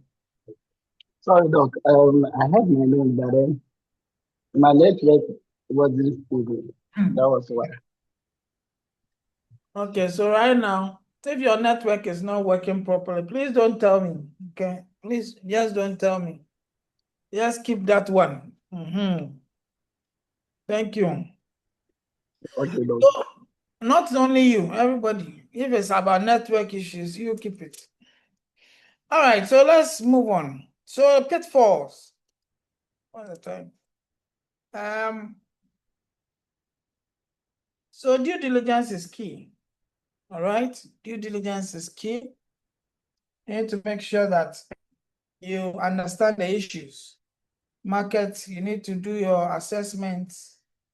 You need to look at the background of the supplier, etc., so that indeed you are well aware of the capacity of whoever you are going to engage in with. It's important to look at some of the issues legally. Okay, you have to, if you want legal compliance, it means that you should understand the terms, conditions with regard to the legal provisions, and this can indeed be adequately espoused by a legal brain. So you look at that, you choose somebody who has that gravitas to look at it. Again, unforeseeable clauses has to be more or less avoided. So that's why your contractual agreement, you show it to a lawyer to look at it. Okay, whether it is housing, it is for provision of goods, works, etc. Involve a legal luminary or a legal brain. Okay, make sure that the contract language is understandable. Okay, to you, the ones that you have no idea, you can ask. But if you pretend that, see if you are a lawyer, that's also up to you. So in some cases, these are a few cases that I want us to consider, especially in the oil and gas sector. Few agreements that indeed looks at some of these negotiations. Because why? The oil and gas sector has witnessed some successful contract negotiations, and there's been some sustainable growth as far as those areas are concerned. I think we've not really had a lot of issues with Twabo and its environs. Okay, so, and I also believe that with the local content policies, some of them are indeed really working. And this time around, we are even seeing a lot more local content infusions. Why? Because 2 of our gold mines are being controlled by Ghanaians now. And that is a laudable idea. Okay. And that's a laudable idea. Very good one. Yeah. So there's been quite a few of them. And so what does that mean? It also means that those other mining companies that we have, we need to strengthen the local content aspect of it. Local content policies have to be strengthened. Remember, if we did not really take that seriously at this particular moment, who would then come to mine? We will still not have the capacity to mine on our own. Okay, so these are very important aspects that we need to look at. PPP arrangements as well. Okay, Ghana has indeed leveraged PPP to develop some infrastructure, and that is wonderful. I think it's the same that's going to happen with the expressway that is being constructed, and that is a good one. Okay, Terminal 3 was under that same arrangement, and it's not a bad arrangement if we look at the terms and conditions, and indeed they are right and ripe. So as I was saying, successful local content negotiations are important. Okay, local participation is important. Making sure that, within that enclave where a particular organization is set up, also have some what we call the local economy improves.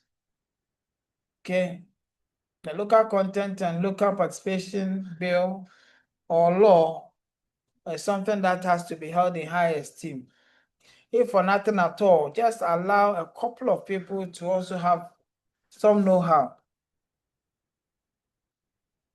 Okay. All right. A few studies, delays and disputes. Okay. As for the road construction area, there's been quite some significant delays, and that has not been healthy at all. Okay, I remember, I don't even recall when I heard of the Eastern Corridor Road. It was way back, several years. Eastern Corridor. I think it was in Professor Melson's time or so, beyond, even before Professor Melson's time, I started hearing Eastern Corridor Road. Up till now, Eastern Corridor Road is still Eastern Corridoring around. Don't know where it has reached. Okay. So of course, there has been some form of procurement issues here and there, to the extent that the Director General of the Public Procurement Authority was apprehended. Can you imagine? So I leave it as that. So we have significant issues when it comes to some of these things. It's not too healthy when it comes to some of these. Okay, but of course, lessons learned from public procurement. Public account committee meetings. I believe that you've seen some of the issues that has been raised over there, and the measures that has been earmarked. So that there's going to be special courts to deal with those who have more or less engaged in some infractions. And that is also good, coming up with special courts. Then people will be scared to indeed touch untouchable funds. Okay, especially when it comes to non-compliance with some regulations. Okay, they won't adhere to any procurement regulations and they will just, throw that into disarray, just do whatever they want. That is not going to work. So there are a few high-profile contracts which were cancelled, which has led to what? It has led to some law court issues. Okay, judgment debts here and there. And all these are very important lessons that we may have to look at. And so a few takeaways that proper planning and feasibility studies are essential to avoid all these disputes in road construction and other contracts. Okay, so transparency in government procurement is key. Okay, to avoid all these unwarranted conflicts. Clearly define contract terms and compliance. And I'm saying that if these contract terms are not ambiguous to you, seek redress. Make sure that someone who has the training to understand them takes you through for you to also understand. And then effective negotiation strategies are key. Okay, to avoiding financial losses and also some legal issues here and there. All right. Okay, so thank you very much. On this note, I think that it's a good time for us to have our break.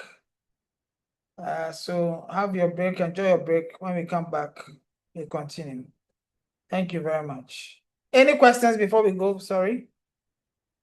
Any questions before we go for break? Any questions? Okay, yes. Gabriela, Yes, sir. ask your question. Please, for now, I don't have when we come back from break. Okay, all right. Okay, thank you and enjoy your break. You too. Thank you, Doc.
Hello, everyone.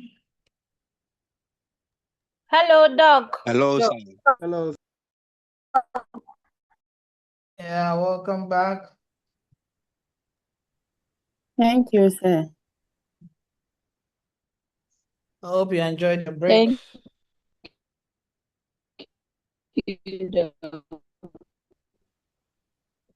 Hope you enjoyed your break. Yes, Doc. Yes, Doc.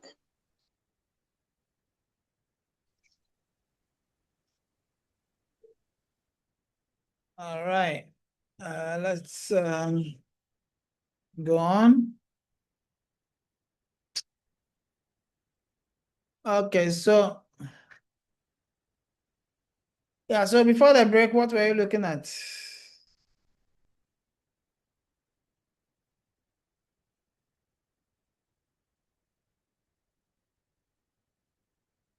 Before the break, what were we looking at?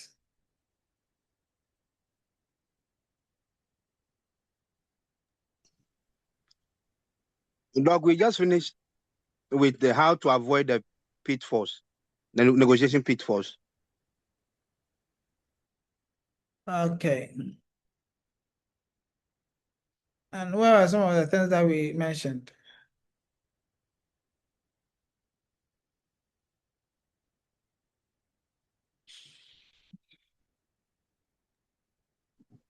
Yeah, those were some of the things that we mentioned. That if you want to avoid all these pitfalls, what do you have to do? Vinolia. Vinolia. We spoke about due diligence. Okay. Hello, Doc, please, can you hear? Yes, I can hear you. Go ahead.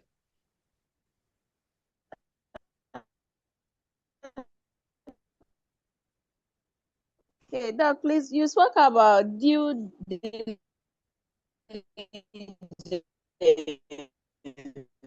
Yes, that due diligence has done what? To do, you spoke about assessing the suppliers before contracts are given, and then also clearly understanding the contract terms before signing. So if we do not understand the contract terms, we should get those who can read the contract, understand, and then explain to us clearly before Okay, very well. we enter into agreement. Okay. Reginald, what did we also say? Hello, Doc. You also Yeah. mentioned that we should try to understand the supplier's background. And so before we negotiate with the supplier, it is only important that the supplier's background is thoroughly researched into so that we know who we are dealing with. I also remember you said something along the lines of we should ensure clarity of language, if I can put it that way, so that we avoid ambiguity as in terms that we don't understand, so that we avoid that particular pitfall of entering into something that we didn't negotiate for. Okay, So that's what I remember. Okay. Any other? Richard Hugbo. Not speaking today.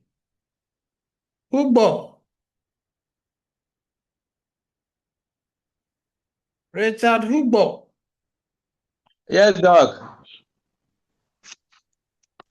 Before we left, what were we talking about? We were talking about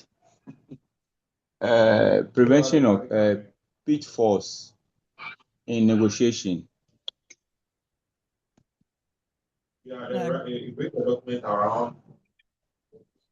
So what are some of the things that we should be looking at? Doc, communication, we have to look at communication. Whoever who is standing for the company to negotiate a contract must be a good communicator, might be somebody who listens, must be somebody who knows how to ask tactical or logical questions pertaining to whatever contract they are going to sign. By doing that, you understand more about whatever you are doing. So without good communication, I would say you will lack some informations that later it will affect the contract. Okay, that's also a good one. Yes, Eliza. All of them do. Now this one go look out more. It's a driver. Then become conversant to the road. I want to Eliza Dodu, Hello, sir. talk to us. Okay. Sir, please. Um,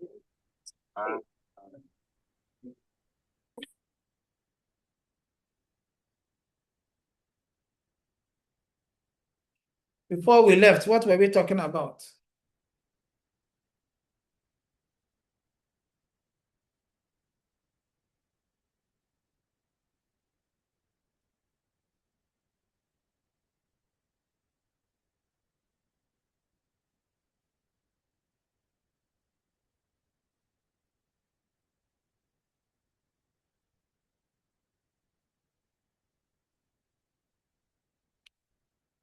Oh, Eliza. Or is it Eliza?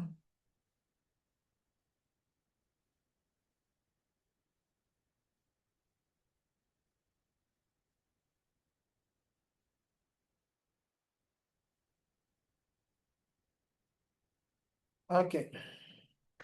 All right, I think we have to move on. Let me see. Okay, so there was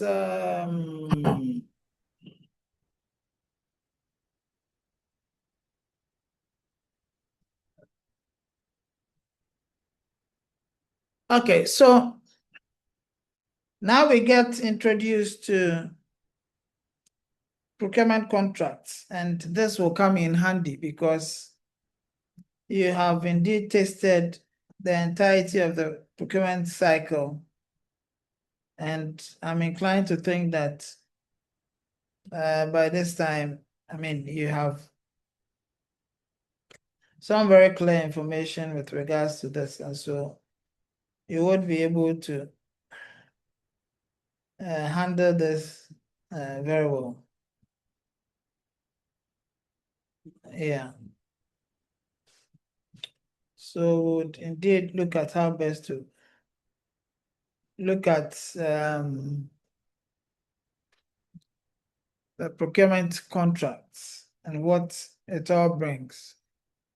Okay.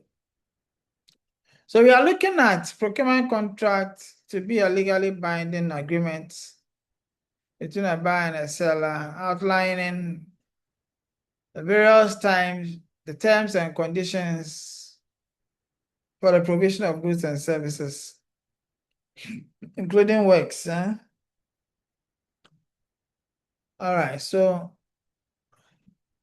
of course, these procurement contracts play a very critical role in ensuring that there's some form of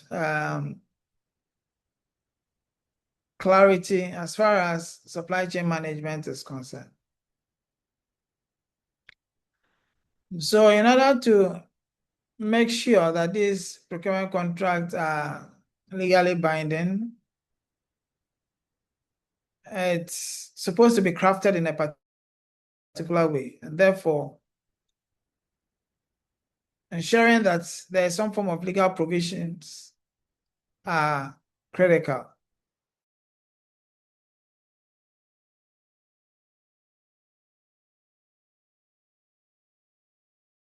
is able to provide the requisite legal protection. And so here, you're saying that clearly defined terms are very important. And they are also meant to ensure that there is adequacy as far as the supply relationship is concerned.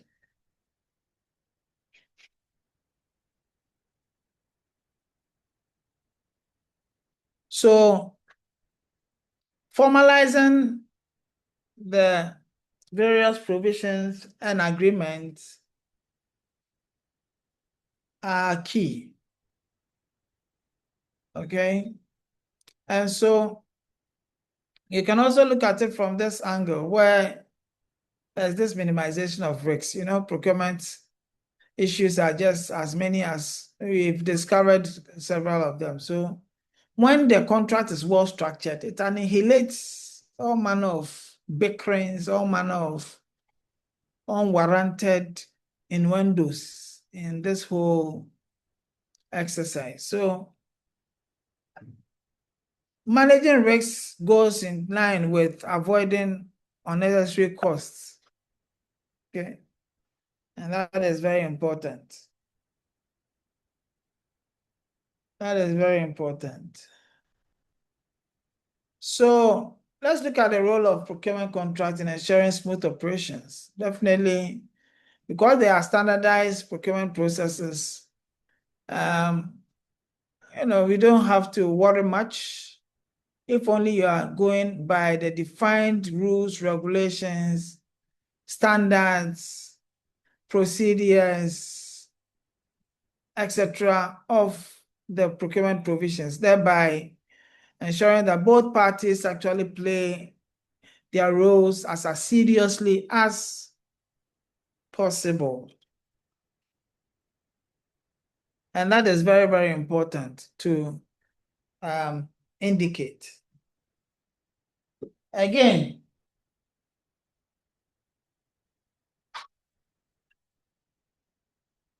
you want to be able to guarantee continuity as far as various supplies, various services are concerned.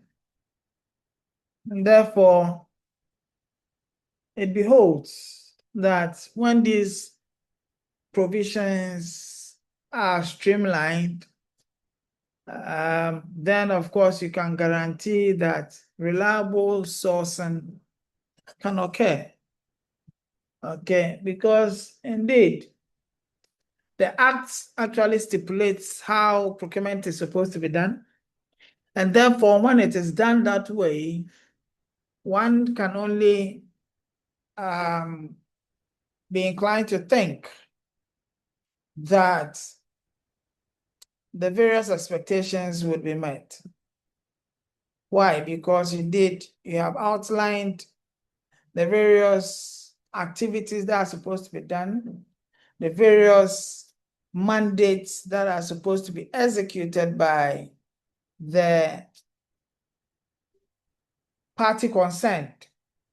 And so there is more like a thinking of win-win situation happening. So when that happens, you know, there are no cause for alarm, no cause for disputes. Clarity is in place. And so it becomes very easier for everyone to navigate around. So the role of procurement contracts in ensuring smooth operations cannot be overemphasized. I mean, we have the fixed price versus cost price contract. These we have adequately explained in previous slides. So a fixed price contract is indeed a type of procurement agreement in which the buyer and the seller agree on a set price for goods and services, regardless of actual costs incurred during execution. So you have both agreed on this particular price. So whether it rains or shine, you need to be able to meet that particular scope that has been earmarked. So you realize that one key characteristic is that there's a predetermined price which both agree to. Okay, both agree to. Again, there's a defined scope. You don't go beyond or above that because you indeed accepted that particular scope with its ensuing budget from either the buyer or the supplier. So there's budget certainty. So if you bring any other cost, then you may have to bear it yourself. It cannot hold. Okay. And in this case, the buyer who is indeed going to make the payment is not at risk. It is the supplier who bears the risk of cost overrun. So the best bet of the supplier is to quickly be done with it, pick your check, and that's it. And in this case, the administration of such a contract is very simple. All that you need is to continue to monitor the performance of the contractor. That's it. It doesn't come with no challenge. There are a few challenges, okay, because of the volatile environment we find ourselves in. Sometimes the supplier may bite more than they can chew, choose a particular price which may not be too conducive, and therefore interest rates and others, also macro environment factors would indeed affect it, and then they come back again and all that. So that poses a challenge. But beyond that, it is a laudable arrangement to make. Sometimes the suppliers may overestimate costs to protect against risk. And so you realize that the price will be too high for anybody to look at. Okay. And sometimes there can be issues with regards to various changes. So for example, you see, because the price is fixed, when you get to grounds and there are issues, it becomes difficult to handle. You realize that, you know, you find it difficult to handle the issues because they are not part, they are not in there, the price is fixed. So then how should that be treated? See, how should that be treated?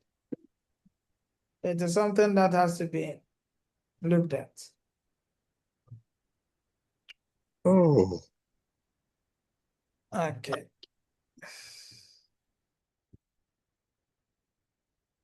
How do I even mute this guy?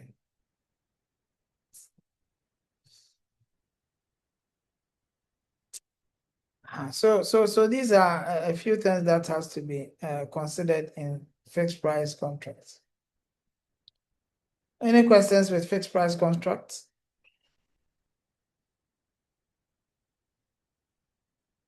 Any questions? Yes, sir. Yes, please go Doc, ahead. Yes, sir. I said, please, are there remedies under, are there any remedies under fixed price contract? Remedies. Yes, I mean, how to correct it. In, you know, the current dispensation, Ghana, for instance, things are always changing. Prices of product are always changing. So in case somebody goes into fixed price contract and the person goes and at the end of the day, even the contract sum cannot execute even, let me say 70% of the contract, it means he can't finish. And you, the other party, are also, they're looking at it, that this is the challenge. Are there any remedies or exceptions under the fixed price contract where they can have remedies to the contract? I think it boils down to reasonability on the part of the buyer. Because when prices rise, this above some thresholds, everyone sees it, everyone feels it, everyone can touch it. It's not as if the person is working in some different environment. This is a job that is being done in a particular environment, which is quite volatile. So both parties will have to sit down and discuss. But principally, the supplier has less risk, but the buyer is supposed to ensure. The supplier has more risk, okay, but the buyer is supposed to make sure that indeed there's some level of discussion ongoing. It's very important so that there will be buy-in from the buyer, and the willingness to pay is also there. That's how I will look at it from. Doc, yes. Can we also look at it from this angle? Say the normal contract, let's say, is a year, 12 months period, but maybe after the year, it's been you revise it, you renew it for the following year. But then in the renewal, you put a clause in it that looking at how maybe the dollar rate is not stable, the 1 year still holds all right. But within 6 months, if there should be an increase or a persistent rise in the prices of commodities or prices of items on the market, there will be a percentage that will be marked up on what you the price at which you started that you are renewing, so that at least once the facility agrees, when the dollar rises a bit or there's a change, you implementing it wouldn't have to mean that it would have to go through all the system, the bureaucratic system before they finally agree. But just that clause that maybe will be stated in there that for now, this is what we are given. But looking at the trends and how things are going in the next 6 months, should there be a rise of inflation or rise in the prices of items or things like that, we should open up for a chance of, let's say, a 2% or a 3% increment. But if not, we would maintain it so that at least it will be embedded in the contract. So once both parties read and they agree, if the time happens and then you are doing so, it wouldn't really be a challenge. Can we look at something like that too? It would have been wonderful to have that. But indeed, that may not be a typical characteristics of that kind of contract.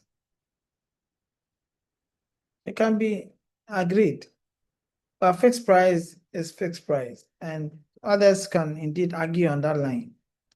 Others can also agree on the other line that, okay, this is not the cause of anybody.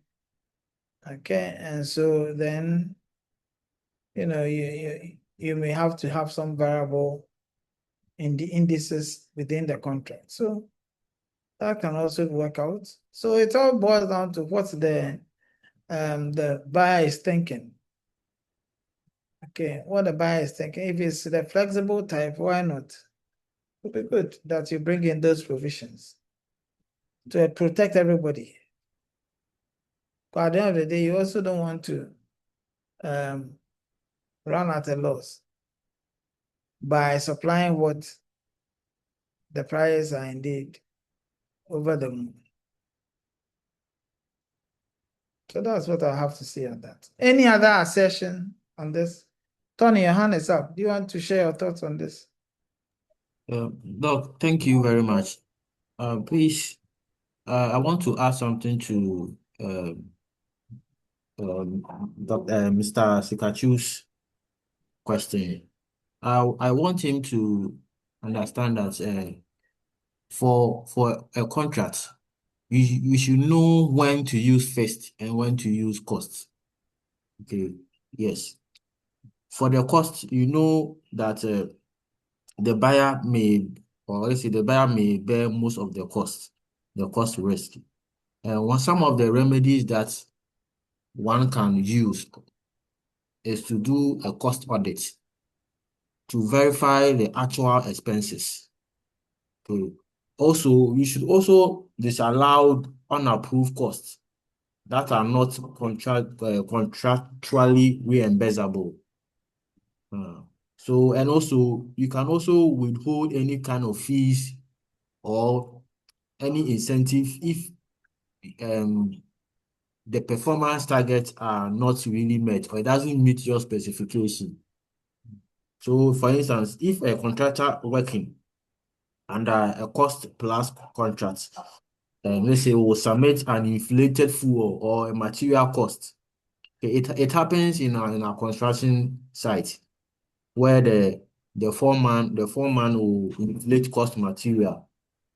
So the client can, if I am the client, I will do an audit of the records and refuse reimbursement for unsupported expenses. So how do you do that? You have to do a cost audit of all that the foreman has brought in. So when you do that, you will be able to curb all these things that may come up. Thank you. Very well, very well, very well. I think that's a good one. Doc, I'd like to ask a question. Please go ahead.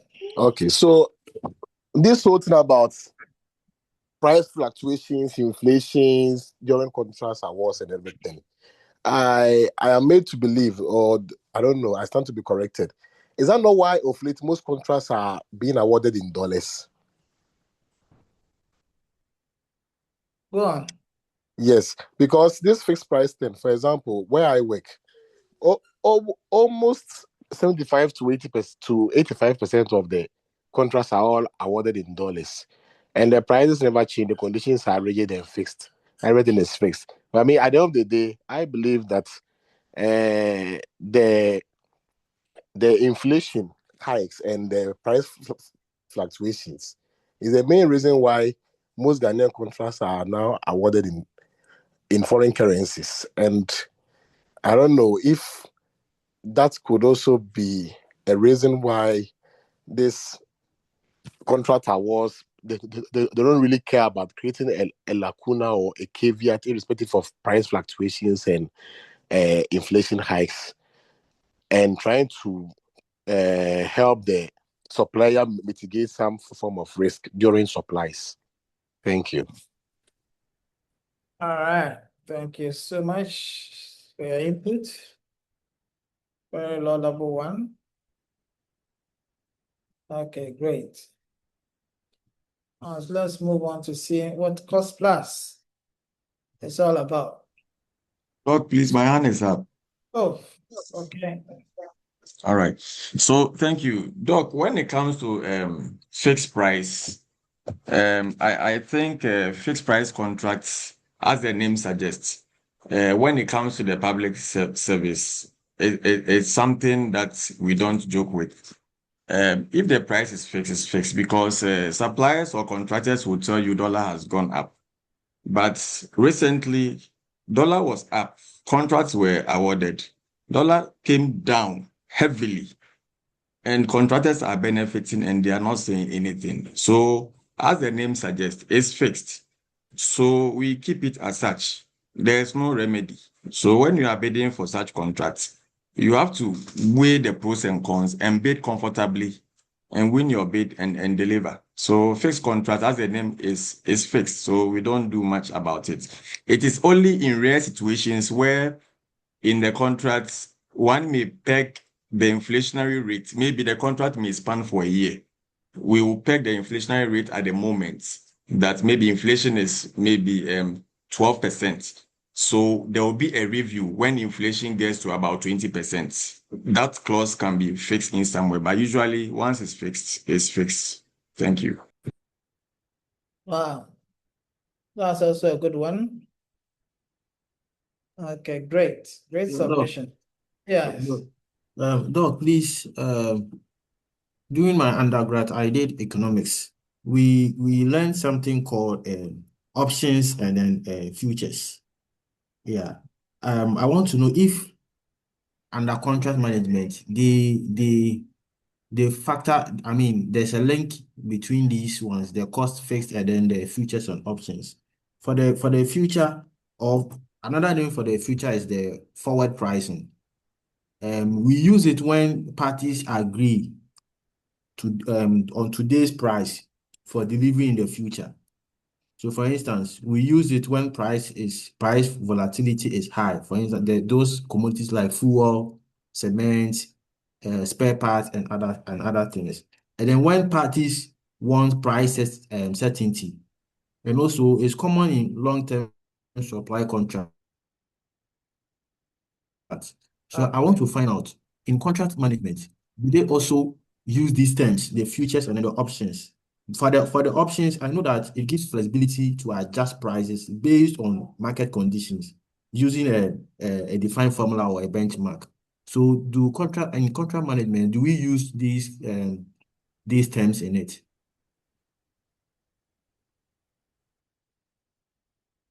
I think that that's a good one.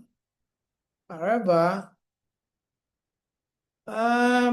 so you see, in contracts, there are various standards, especially when it comes to procurement of goods, services, works, and things like that.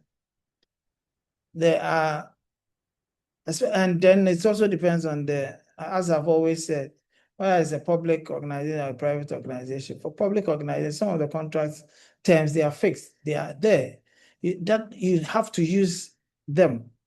And so, making some more additions has to be justifiable. Okay.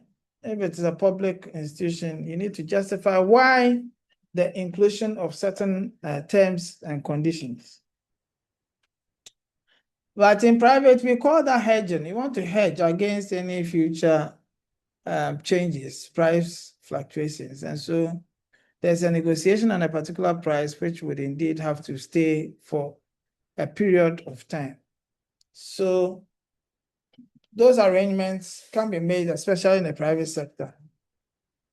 And when and indeed, when that happens, also when you hedge, it protects both parties. Okay, so you realize that they'll make sure that at every point in time you have stock, or there's stock enough for you because there's some form of arrangement. If there wasn't any hedging, of course, they will not even look at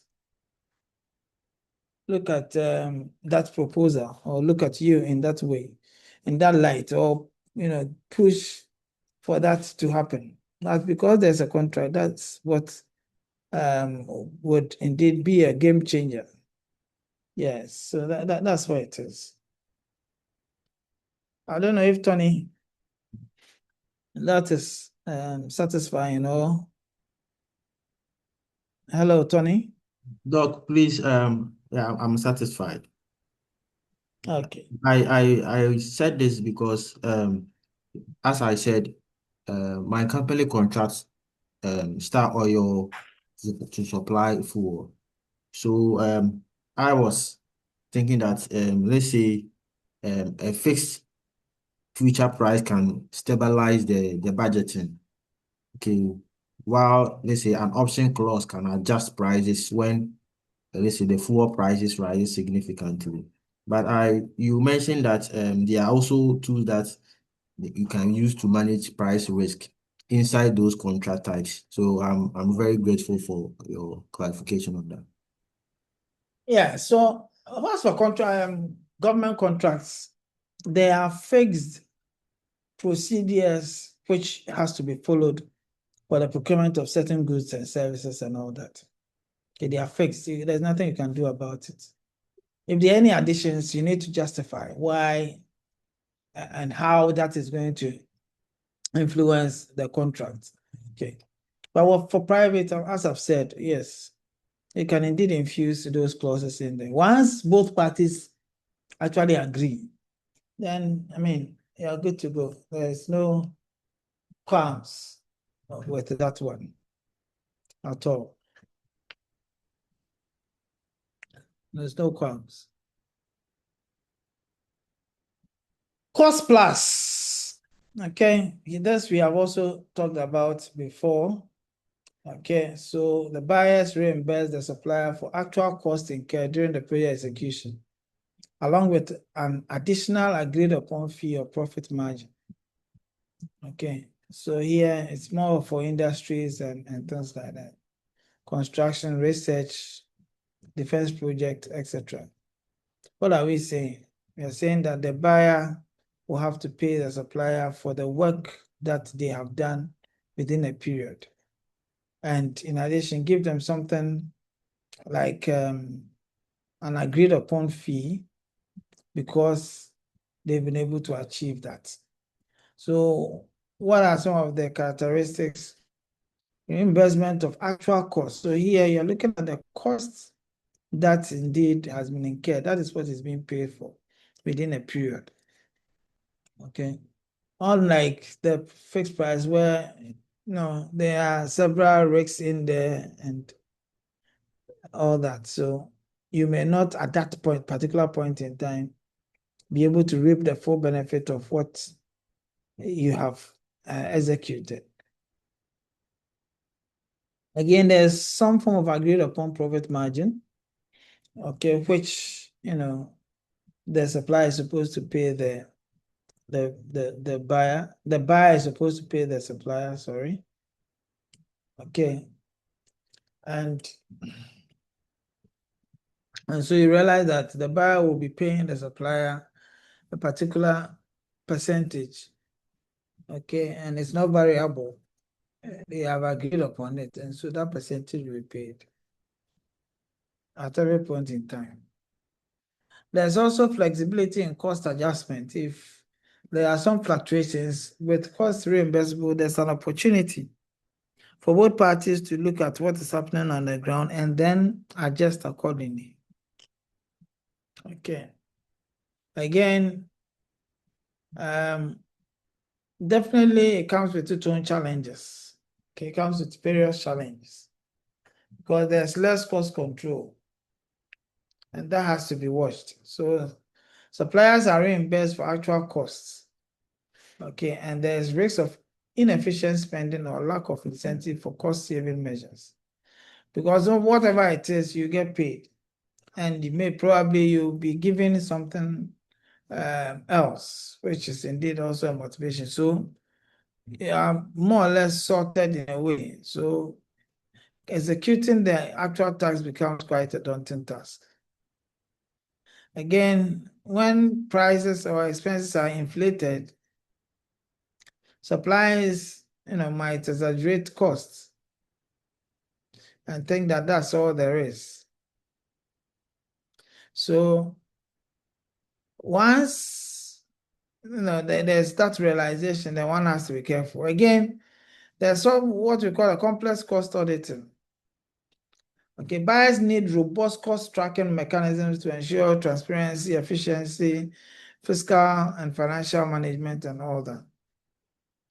So if there are no prudence, you realize that funds will dissipate. So it's up to whoever, it's up to the buyer to consistently check what the seller is doing so that you don't face any issues at the 11th hour. The monitoring should happen and has to be ongoing.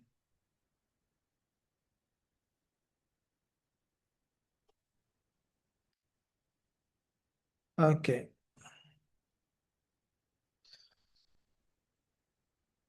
There's a long-term versus short-term contracts as well. Okay, long-term contracts, you want to look at some situations where there comes an agreement. There exists an agreement between a buyer and a seller that extends over a long period of time, spanning multiple years. Okay, but normally they are used in industries and all.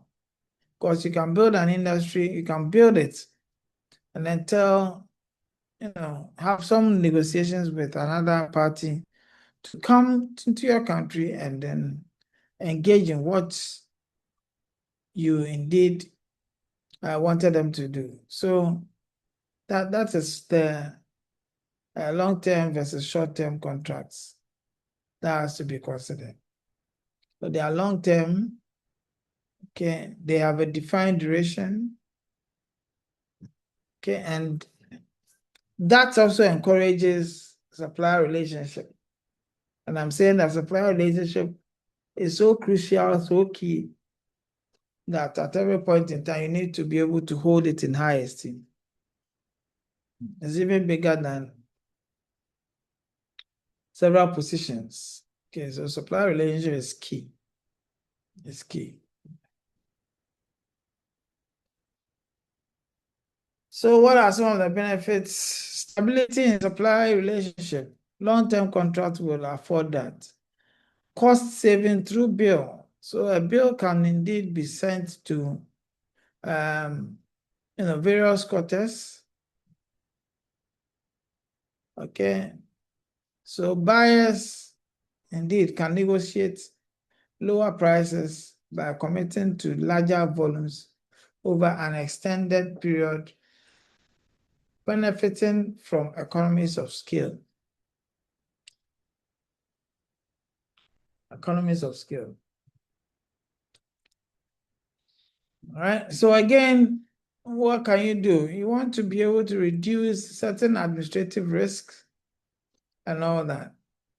So in the long term, these are the actions that are supposed to be taken. All right. Now the benefit of having long term. Okay. The benefit of having long term. One is to encourage supplier investment. You want investment, you want people to come put their money. But where lies the trust? Where lies the transparency? Okay. When it happens that way, then you want to indeed look at it from some different perspectives. Because suppliers are more likely to invest in very fine areas like the production, technology, etc. So if there are any other areas that, the supplier is encouraged to send their dogs to, or sorry, send their funds to, then it means that these suppliers will have to indeed be circumspect with where to push their funds. Very, very important. If there is lower transaction cost, then of course administrative burdens are lower because they are short-term contract. Yeah. Okay.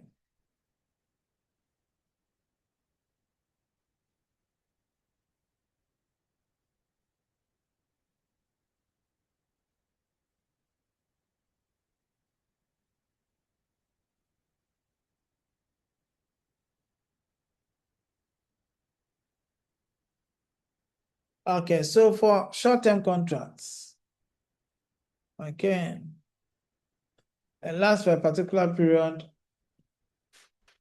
and then, they are used in industries where demand is quite uncertain. You can't know when you demand whatever. Okay, but the buyers want to maintain flexibility in defining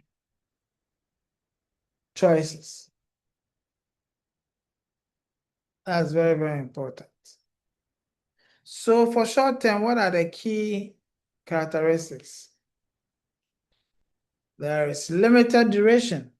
Of course, there is supplier flexibility, rapid market response. So when you need it immediately is announced, you realize that solution is actually on the way. Solution is actually on the way. So much as it is indeed flexible, it has to be considered in a particular way as well because of its short-term nature. Okay. Supplier flexibility is there. They can easily, relook at it and all that. But they also ensure rapid market response, as I've said. So what are the benefits? Okay, once there's flexibility, there's quick response. It means that there's some sort of quick responsiveness on the part of the supplier.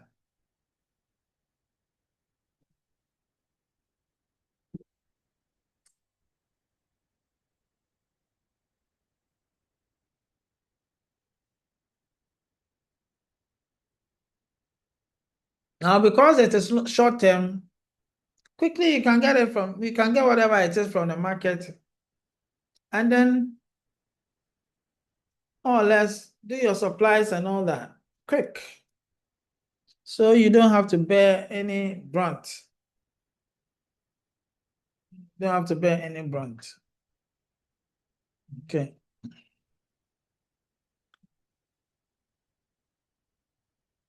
There is reduced long-term commitment risk. So if it is quicker, you may likely not meet all manner of either it's ambiguity, whether it's various risks, etc. So it mitigates a lot of these. Okay. So again, when you are able to mitigate this, it has cost implications. So it will definitely affect your pricing and all those things. But the challenge is that sometimes there can be an issue with administration.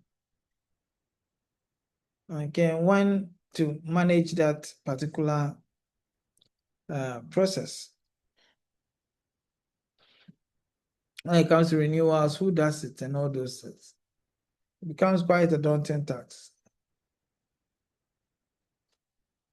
So short-term contracts may lead to inconsistent supply, as the suppliers may prioritize long-term. So of course they would indeed be looking at how best they can quickly mop up and then get their funds back. Okay, but there's lack of supplier stability because they know it's short-term. They don't really care like that. Thinking short-term to get away with whatever they have. Potentially, there can be higher costs. So, because there's no volume commitment, you can buy as much as you want and do the supplies. Economies of scale is missing and all that. Yeah. So these are some of the challenges when it comes to these types of contracts. In some instances, we have what we call a framework agreement. Anybody using framework agreements? Anybody working in a company which has used or which is using?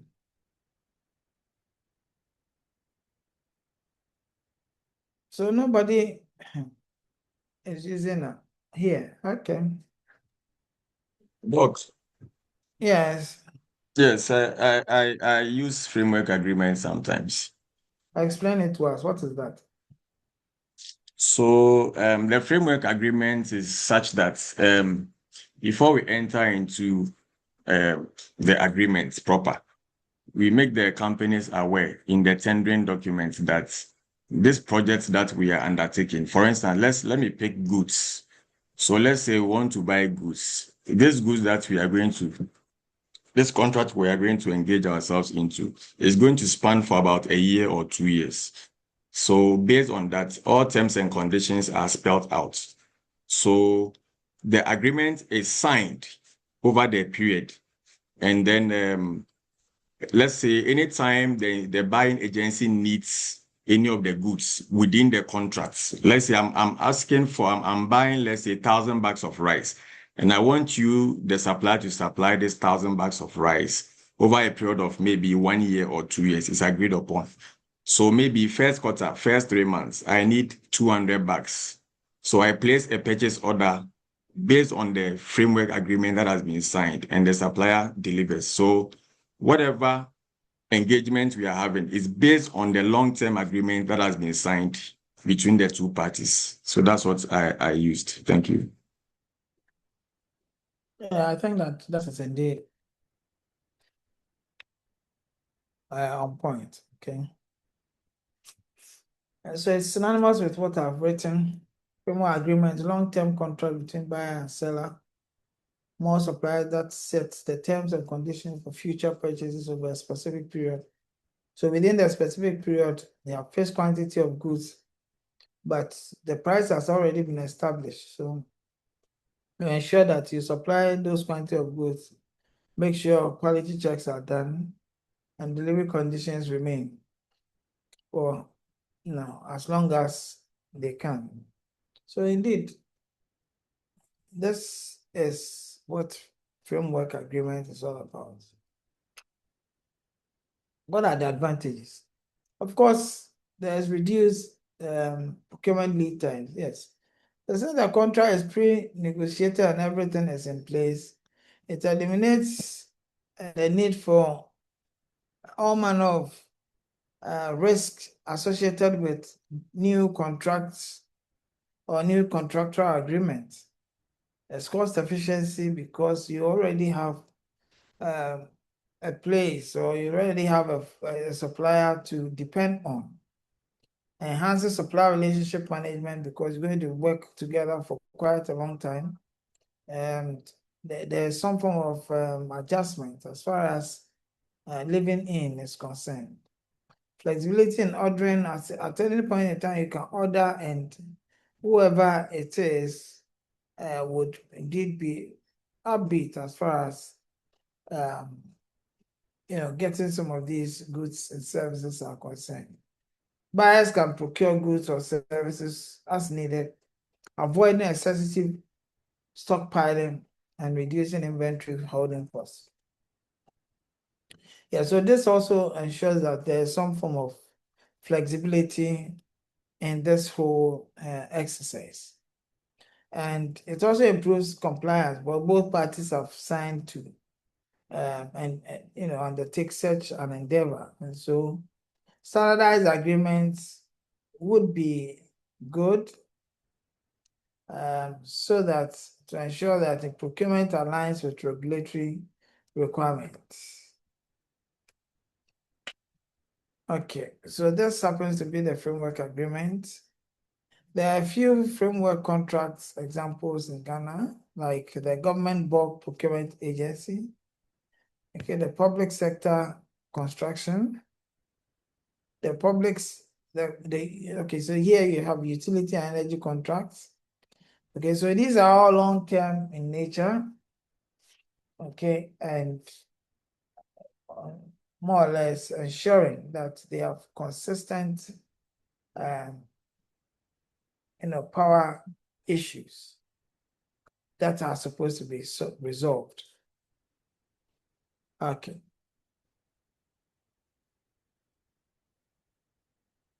So we also have SLAs, okay, service level agreements. Okay, these are also contracts between two individuals or two organizations that defines the level of service expected. Okay, SLA defines the particular level of service, and these agreements would indeed help to establish measurable service standards and also mechanisms for addressing a few of the issues that are inherent in the agreement. So they have some key elements with regards to the agreement. We have the key metrics, which is the response time, the uptime guarantees, and the issue resolution timeline. So all these are very important because you need to have timelines for which to check whether the performances have been executed to meet the needs of the organization. When there's non-compliance in the contract, there can be some form of punitive measures being churned out. Again, when it comes to reporting requirements, of course, that requirement can be done, okay, as regularly as possible, okay, to key persons that have been earmarked to pick some of these. So what are the benefits of SLA? Okay, remember SLA is service level agreements. As a So it's been very important that SLAs are also given the chance because it enhances transparency. Okay. It ensures that there's some form of service improvement, there's consistency in quality, because once quality climbs up, you realize that all the others would indeed more or less look at things differently and ensure that quality permeates at every level. So there's also reduction in risk. You know that there's particular quantity that's supposed to be brought. So all the risks that are supposed to be borne would have to be re-looked at. Again, relationships, once there's supply for probably if every quarter there's even a supply, that's a good one to start thinking of other things. Okay, very important. Any questions on SLA?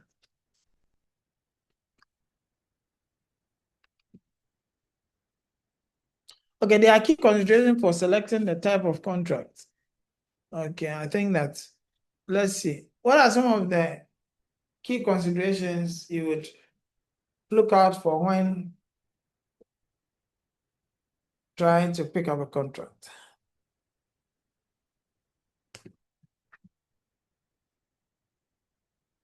Yes. Rob, Mm-hmm. so we can talk about the legality of the contract. If per legal terms, it is in line with all the legal requirement that needs to be done. If everything has been well laid out, well structured, everything is on point just as it is, so that in future we would not have issues that we didn't know that. So at least there should be some legal binding attached to it before at least probably if the company should get its lawyers to go through it and then advise before at least it can be signed on to. Yes, I think I agree with you. I agree perfectly with you. Yes, any other?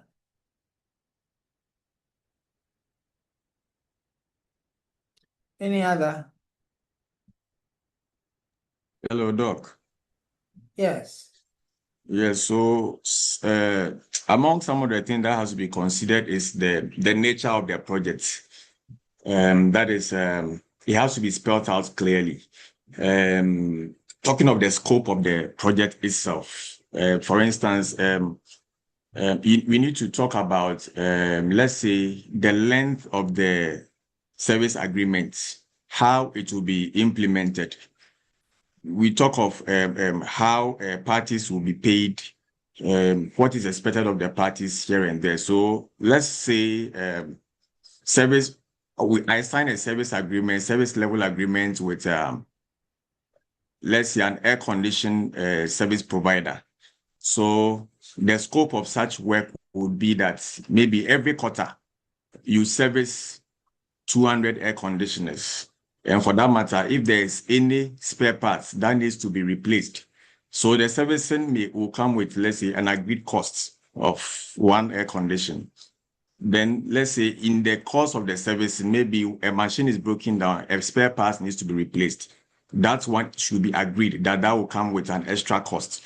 So basically, it has to come with the scope. They have to understand each other clearly when entering into a service level agreement. Thank you. Very well. Very well. Yes, so that understanding is very key. Yes, any other?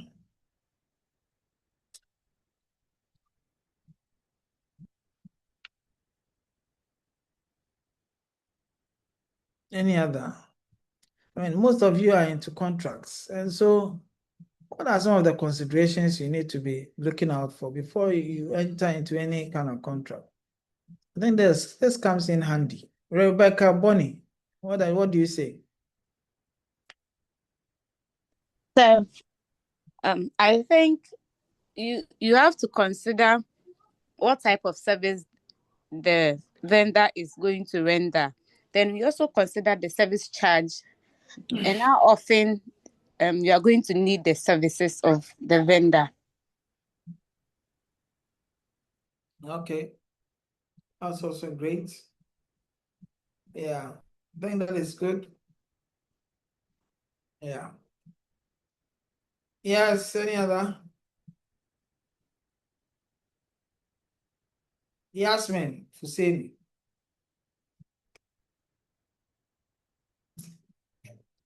Yasmin Hussein. Doc, please the question again.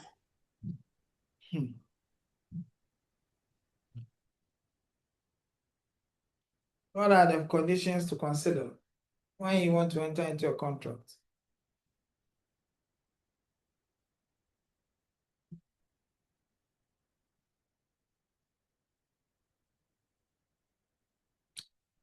Amina, what else?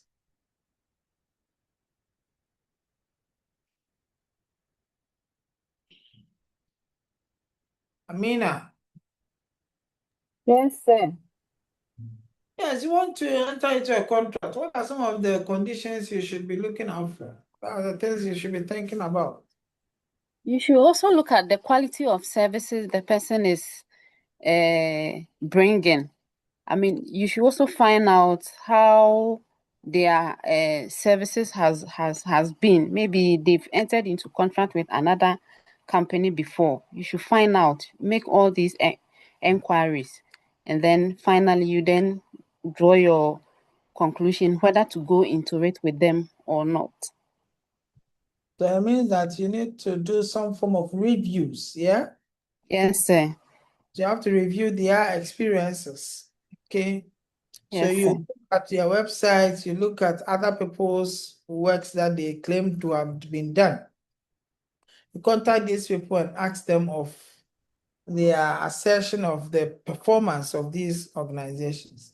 Yes, sir. And at my organization, for instance, when a new supplier sets in, we tend to solicit for assistance from Kolebu, since they have been a mother hospital in the country for so long. So once a supplier wants to have a deal with us, we try to call on them and find out about the supplier, how consistent they've been, the kind of services that they do, and then other hospitals as well. Thank you. Okay, that's fine. So sometimes too, you can indeed look at, some industry players and then ask them. Okay, because they may be joining some groups and all that. So you can go to that group page and then check from there what others are saying about that particular company. Yes, sir. You can get a lot of information from there. Yes. Yeah, that's also good, because sometimes some of these recommender areas are good. It's rather you go there, then they have some recommendations made for particular organizations. And those reviews also help to shape the intentions of engaging some of these people. Yeah. All right. Charles Owusu Apia, what do you have to say? Look, my hand is up. Oh, Adubia, yes. After you. Oh, okay, after you, then. My hand also up. Oh. Okay, that's fine. Okay, you were supposed to finish. So, Doc, I'm looking at the cost involved as well. It should Why? also be as because especially with public procurement, you are using public resources to procure whether goods or services or works. So you should get value for money. If you are going to spend a lot, you should know what kind of contract you are going into. And also, I think the company should, or the institution should also look at whether the supplier or contractor has registered with the relevant bodies, as in PPA and all the other institutions that are supposed to be registered with before entering into a contract with them. Why? Because you don't want to deal with somebody who is maybe a fraudster or who has been blacklisted by PPA or anybody. Otherwise, you might end up regretting. Let me put it that way.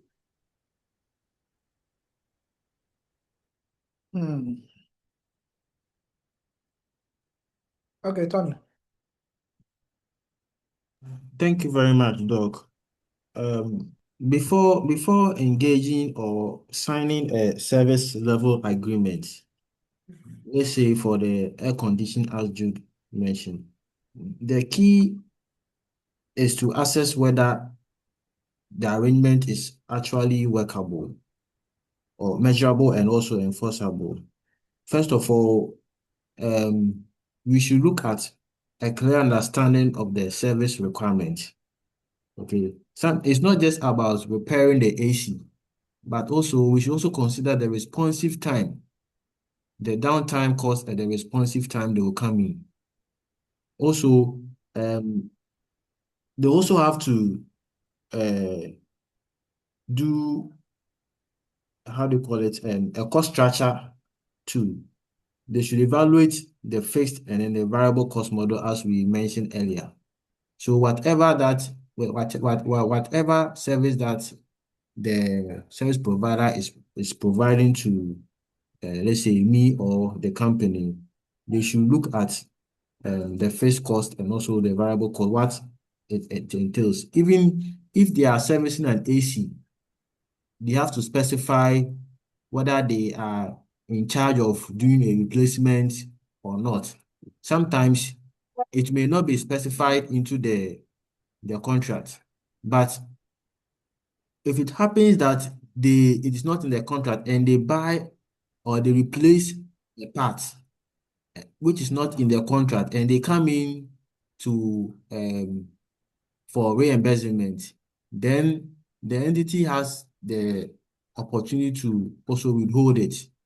So as I was saying, we should also clearly specify what they need to do. And if there is anything that needs to be open for the entity, they should make it open for them. We shouldn't do it behind the scene. Thank you. Very well. Okay, Yasmin.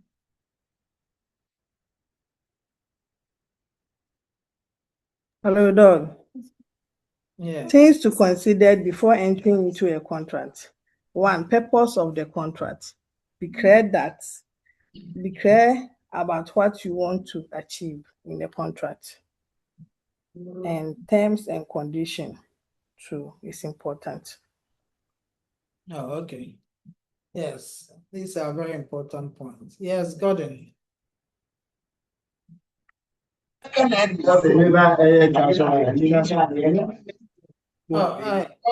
please. Hello, Doc. Yes.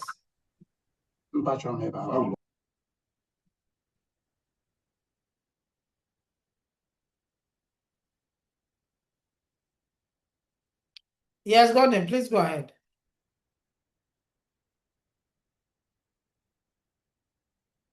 So please, it seems he's not ready. So why did he raise his hand? Okay. Anyway, let's move on then. Okay. Hello, Doc. Yes. Okay, so to add something small to what my colleagues has already said, I will also say that there should be clear responsibilities which should be lined out to both parties. Why am I saying that? For example, my company, Gentile Energy, if you are hiring like a company like Conscious to work on our site for us, do internal works on our site, and we are renting their flatbeds, the responsibilities are clearly lined out, and especially on who to supply fuel for those works, so that at the end of the work, it wouldn't mean that our company is supposed to pay that. So that one is looked at, then it's factored into the actual price, then then it's agreed on before any work is being done. Thank you. Oh, okay. That's a good one. Okay, so let's see what I have. Okay. Key consideration for selecting the right contract type. You want to choose a particular type of contract. So what do you do? Okay, you look at the project scope and complexity, how complex it is, what is it? What do we intend to achieve? So the nature and complexity, as Sadibia said, is important. Okay, and so you have to clearly define what it is that you want to do so that you can look at whether fixed price contracts will work well or otherwise. Okay, technical complexity. More complex projects require flexible contracts, say a time and material agreement to accommodate some of the changes that can come in. So when it is technically complex, you are wary of using fixed price and co to underpin what you want to do. And then the duration is also important. Okay, long-term projects. You can look at it from the framework agreement that we have just discussed. Okay, so that you can ensure and assure sustained supplier commitment. Somebody mentioned cost. Cost is important. You look at fixed and variable, as Tony indicated. Budgetary constraints also can lead to you opting for a particular contract. Adjustments for market changes. If you know that you may not have the appetite to do that, then of course you don't choose fixed price. You have to look at that which would encourage the infusion of some of these into the contract, like the cost plus. Again, the risk allocation between the buyer and the seller. Who should hold a lot more of the risk? That's also crucial when it comes to some of these things. Okay, so who bears the financial risks, the performance and quality assurance, force majeure and contingency planning? Okay, it has to specify the risk mitigation measures for unseen disruptions. It has to be in the contract so that when it happens, you know who is responsible for what. Market conditions and supplier capabilities. So you look at the supplier's capacity, then you provide a contract that will suit their capacity. Because in some instances, when it is more than what they can chew, it can lead to a lot of problems. So external market dynamics and supplier competences also can be used. So in terms of the supply chain volatility, in markets which are not very stable, flexible contracts can help. Okay. So again, we have what? Supplier strength and reliability, just like I said about supplier competences. It's important for that to be considered. And also the competition and negotiations power. Of course, buyers can leverage supplier options to secure favorable contracts, especially when the bargaining power has tilted to the buyer. Collaborations and trust is key. Okay, so you want to make sure that you establish very salient supplier relationships to ensure that the contract is adequately administrated and executed. So you define what it is that you want to establish as far as the parties are concerned. Various obligations. Okay, you seek to foster long-term partnership, enhance supply chain resilience by sharing adequately knowledge required. There's also performance evaluation and continuous improvement. Very, very key. Okay, what KPIs are you looking at? Are you continuously looking at how best to improve? Are there clauses in your contract that seek to continuously improve the work of whether it's a third party or a contractor? Again, communication strategies. Okay, so you want to use communication strategy to enhance the management of the contracts. These are very, very key and salient points that has to also be looked at. Again, there's mutual problem-solving approaches, so that, the more you engage, the more you seek to even find better and final solutions to the problems. So companies within the supply chain will have to work hand in hand to be able to ensure that the least cost is seen in every aspect of the chain, so that the supplier can be excited because they have been adequately reimbursed.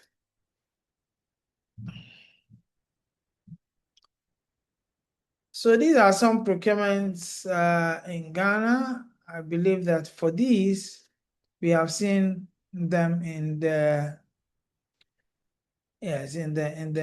assignment that I gave you. I'm sure that you looked at some of these, so you may want to skip some of them.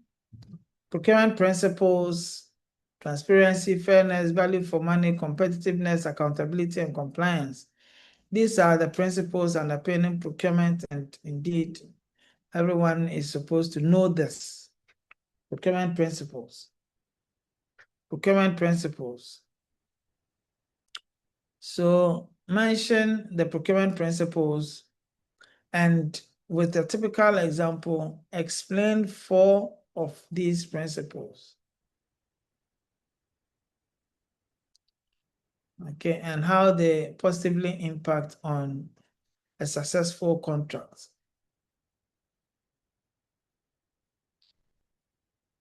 Are you with me? Yes, Doc. Okay, that's a very relevant question, isn't it? Is it a relevant question? Doc, it is, but please, can you repeat it? Yes, Doc. So let it come in our exams. Okay, I hear. Talking about this principle, I'm saying that 4 of them, explain them using a typical example on how these principles can ensure a successful contractual agreement. That's a very good question.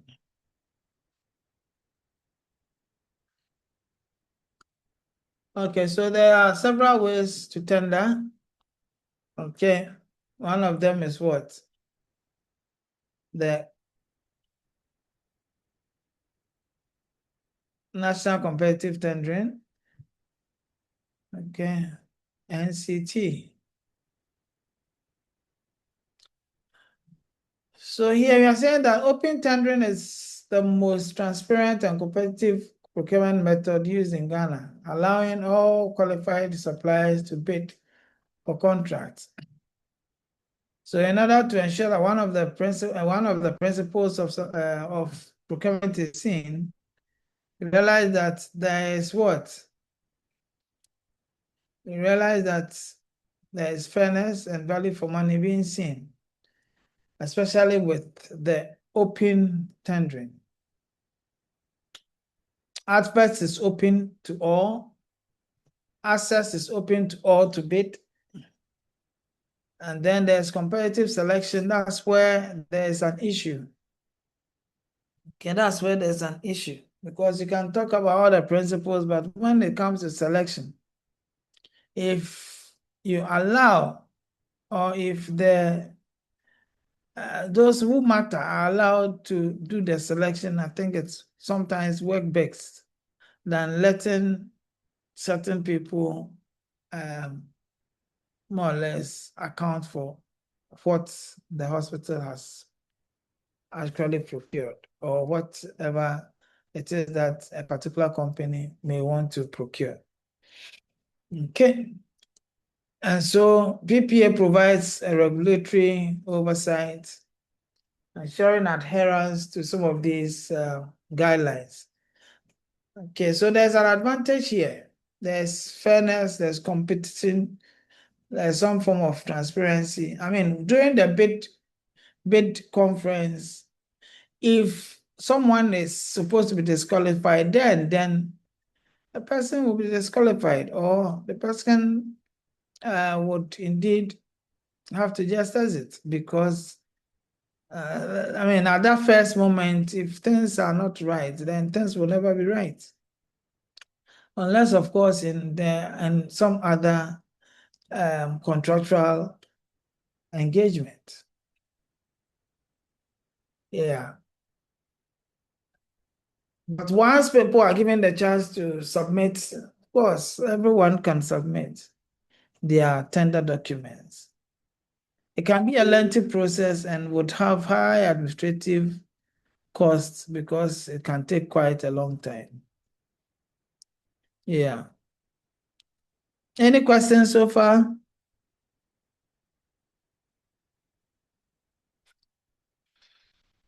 So there are types of tendering processes. You have restricted tendering, you have the national competitive tendering, you have the request for quotation, we have the two-stage tendering. Okay, there are several of these types of tendering.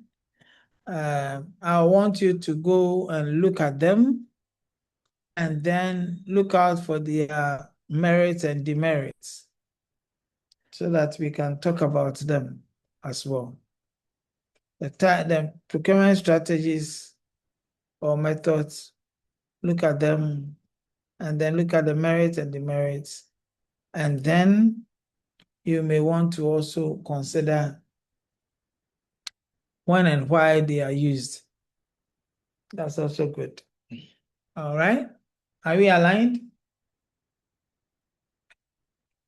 Are we aligned? Yes, sir. Very well. So any final thoughts? Yes. Who was calling?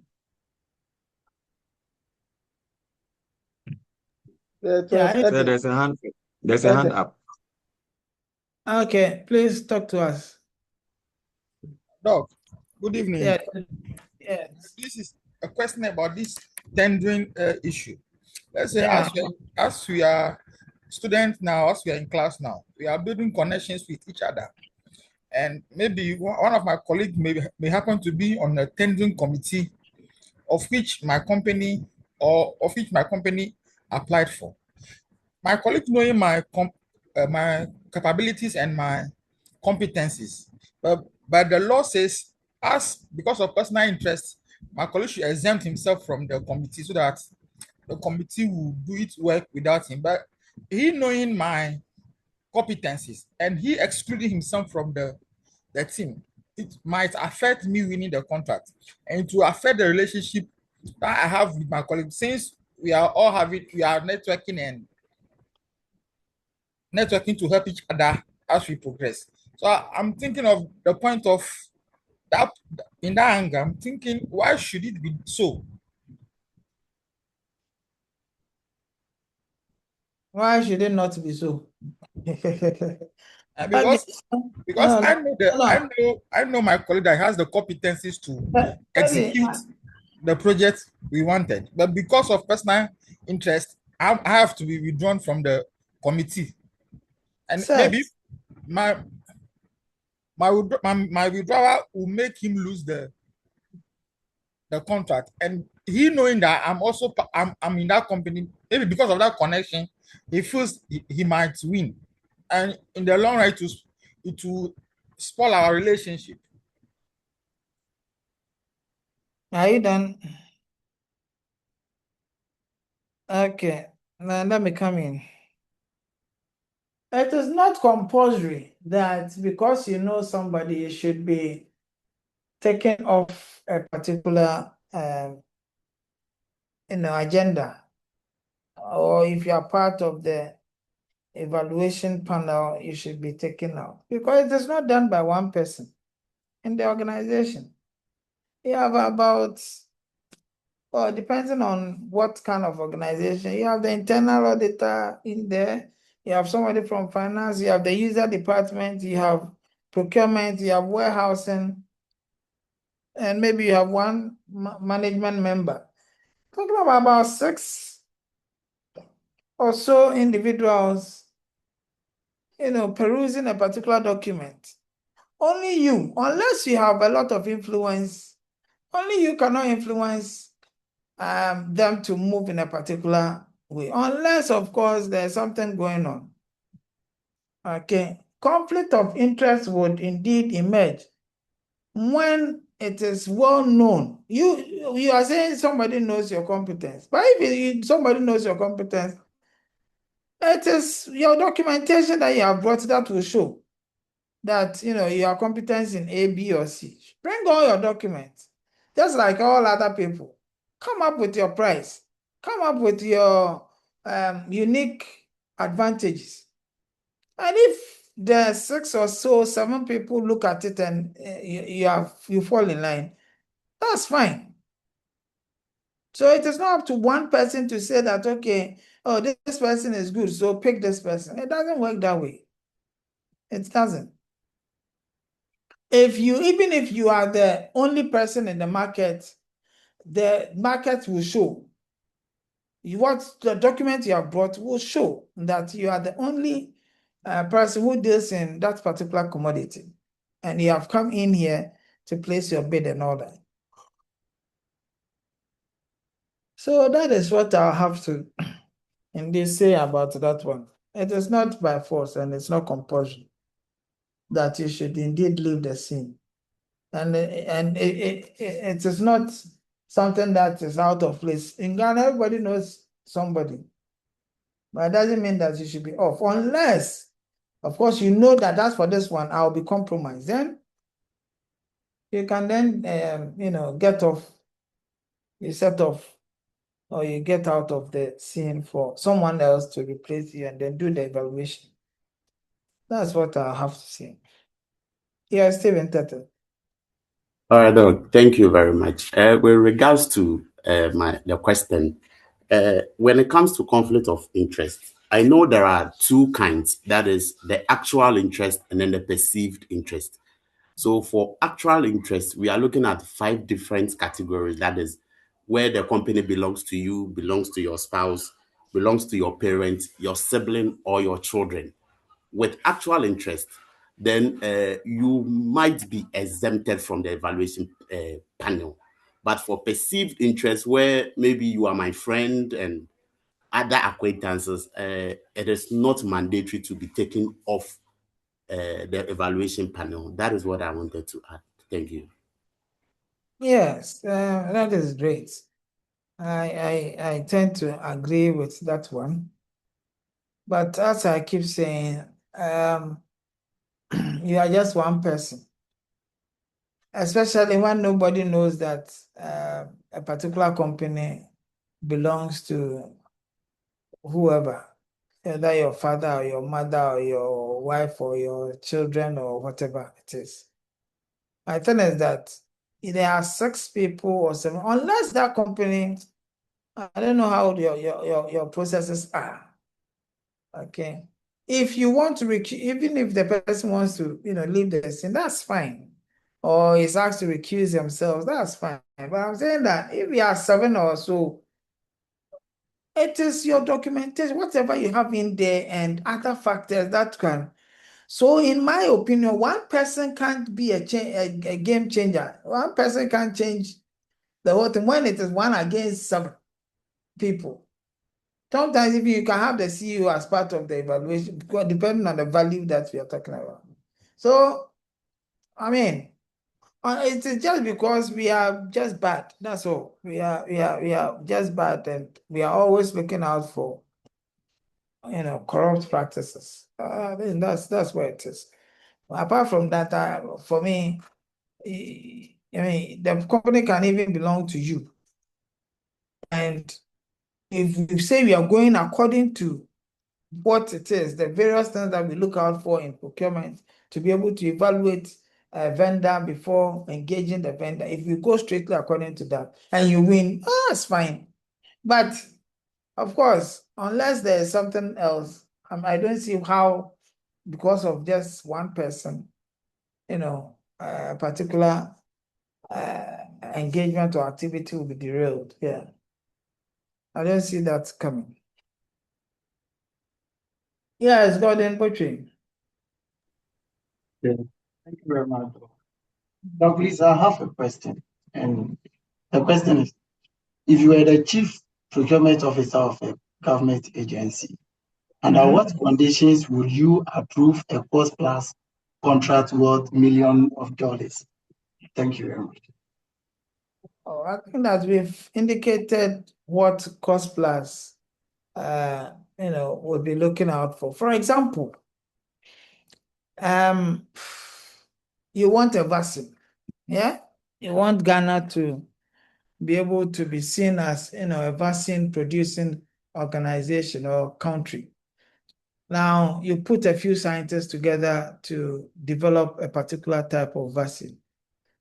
Once they start, you need to give them something. We are not too sure whether we are even going to get the vaccine. But once they start, you give them something. After 3 months, they can come and show you that, okay, this is where we have gotten to. We have been able to develop A, B, C.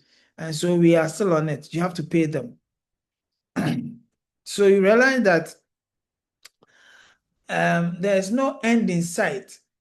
And it is quite a long-term activity. Once you incentivize them as well, they can indeed be quicker in coming up with a vaccine. So this one, you don't encourage a fixed term or fixed price kind of a contract. How are you going to do it? Because you don't think that there's no start and end, which is indeed more or less concretized. No. So that is why you have to look at the cost plus, cost reimbursable plus. You can add a plus so that indeed you can make progress as far as that particular activity and its corresponding contract is concerned. Okay. Is that okay? Oh, yes, please. I'm okay, Doc. All right. Okay, any other question? Any other question? Okay, so I guess on that note, I understand the rains destroyed a couple of things, and so people want to check on them and all that. So I want us to pause right here, and then you can attend to that one as well. So if there are no questions, kindly look at what I've asked you to look at. Restricted, there are various types of strategies in procurement and merit, demerit, when and how to use them. All right. So let's engage next week. I think we are meeting face to face. You do well to be here so we can engage. Is that okay? Yes, Doc. Yes. Yes, Doc. Doc, Yes. Doc, please, Yes, thank you Doc. so much for your time and the knowledge you have shared with us today. We hope to see you next week, face to face. All right. And you have a wonderful time then. That is if there are no questions. Questions. Yes, Binolia, ask your question. No, I said no questions. Okay. Okay, then have a nice time and see you. Thank you, Doc. Au revoir. Yeah. Thank you, thank you, thank you. Take your own to. Love to see you. Yes.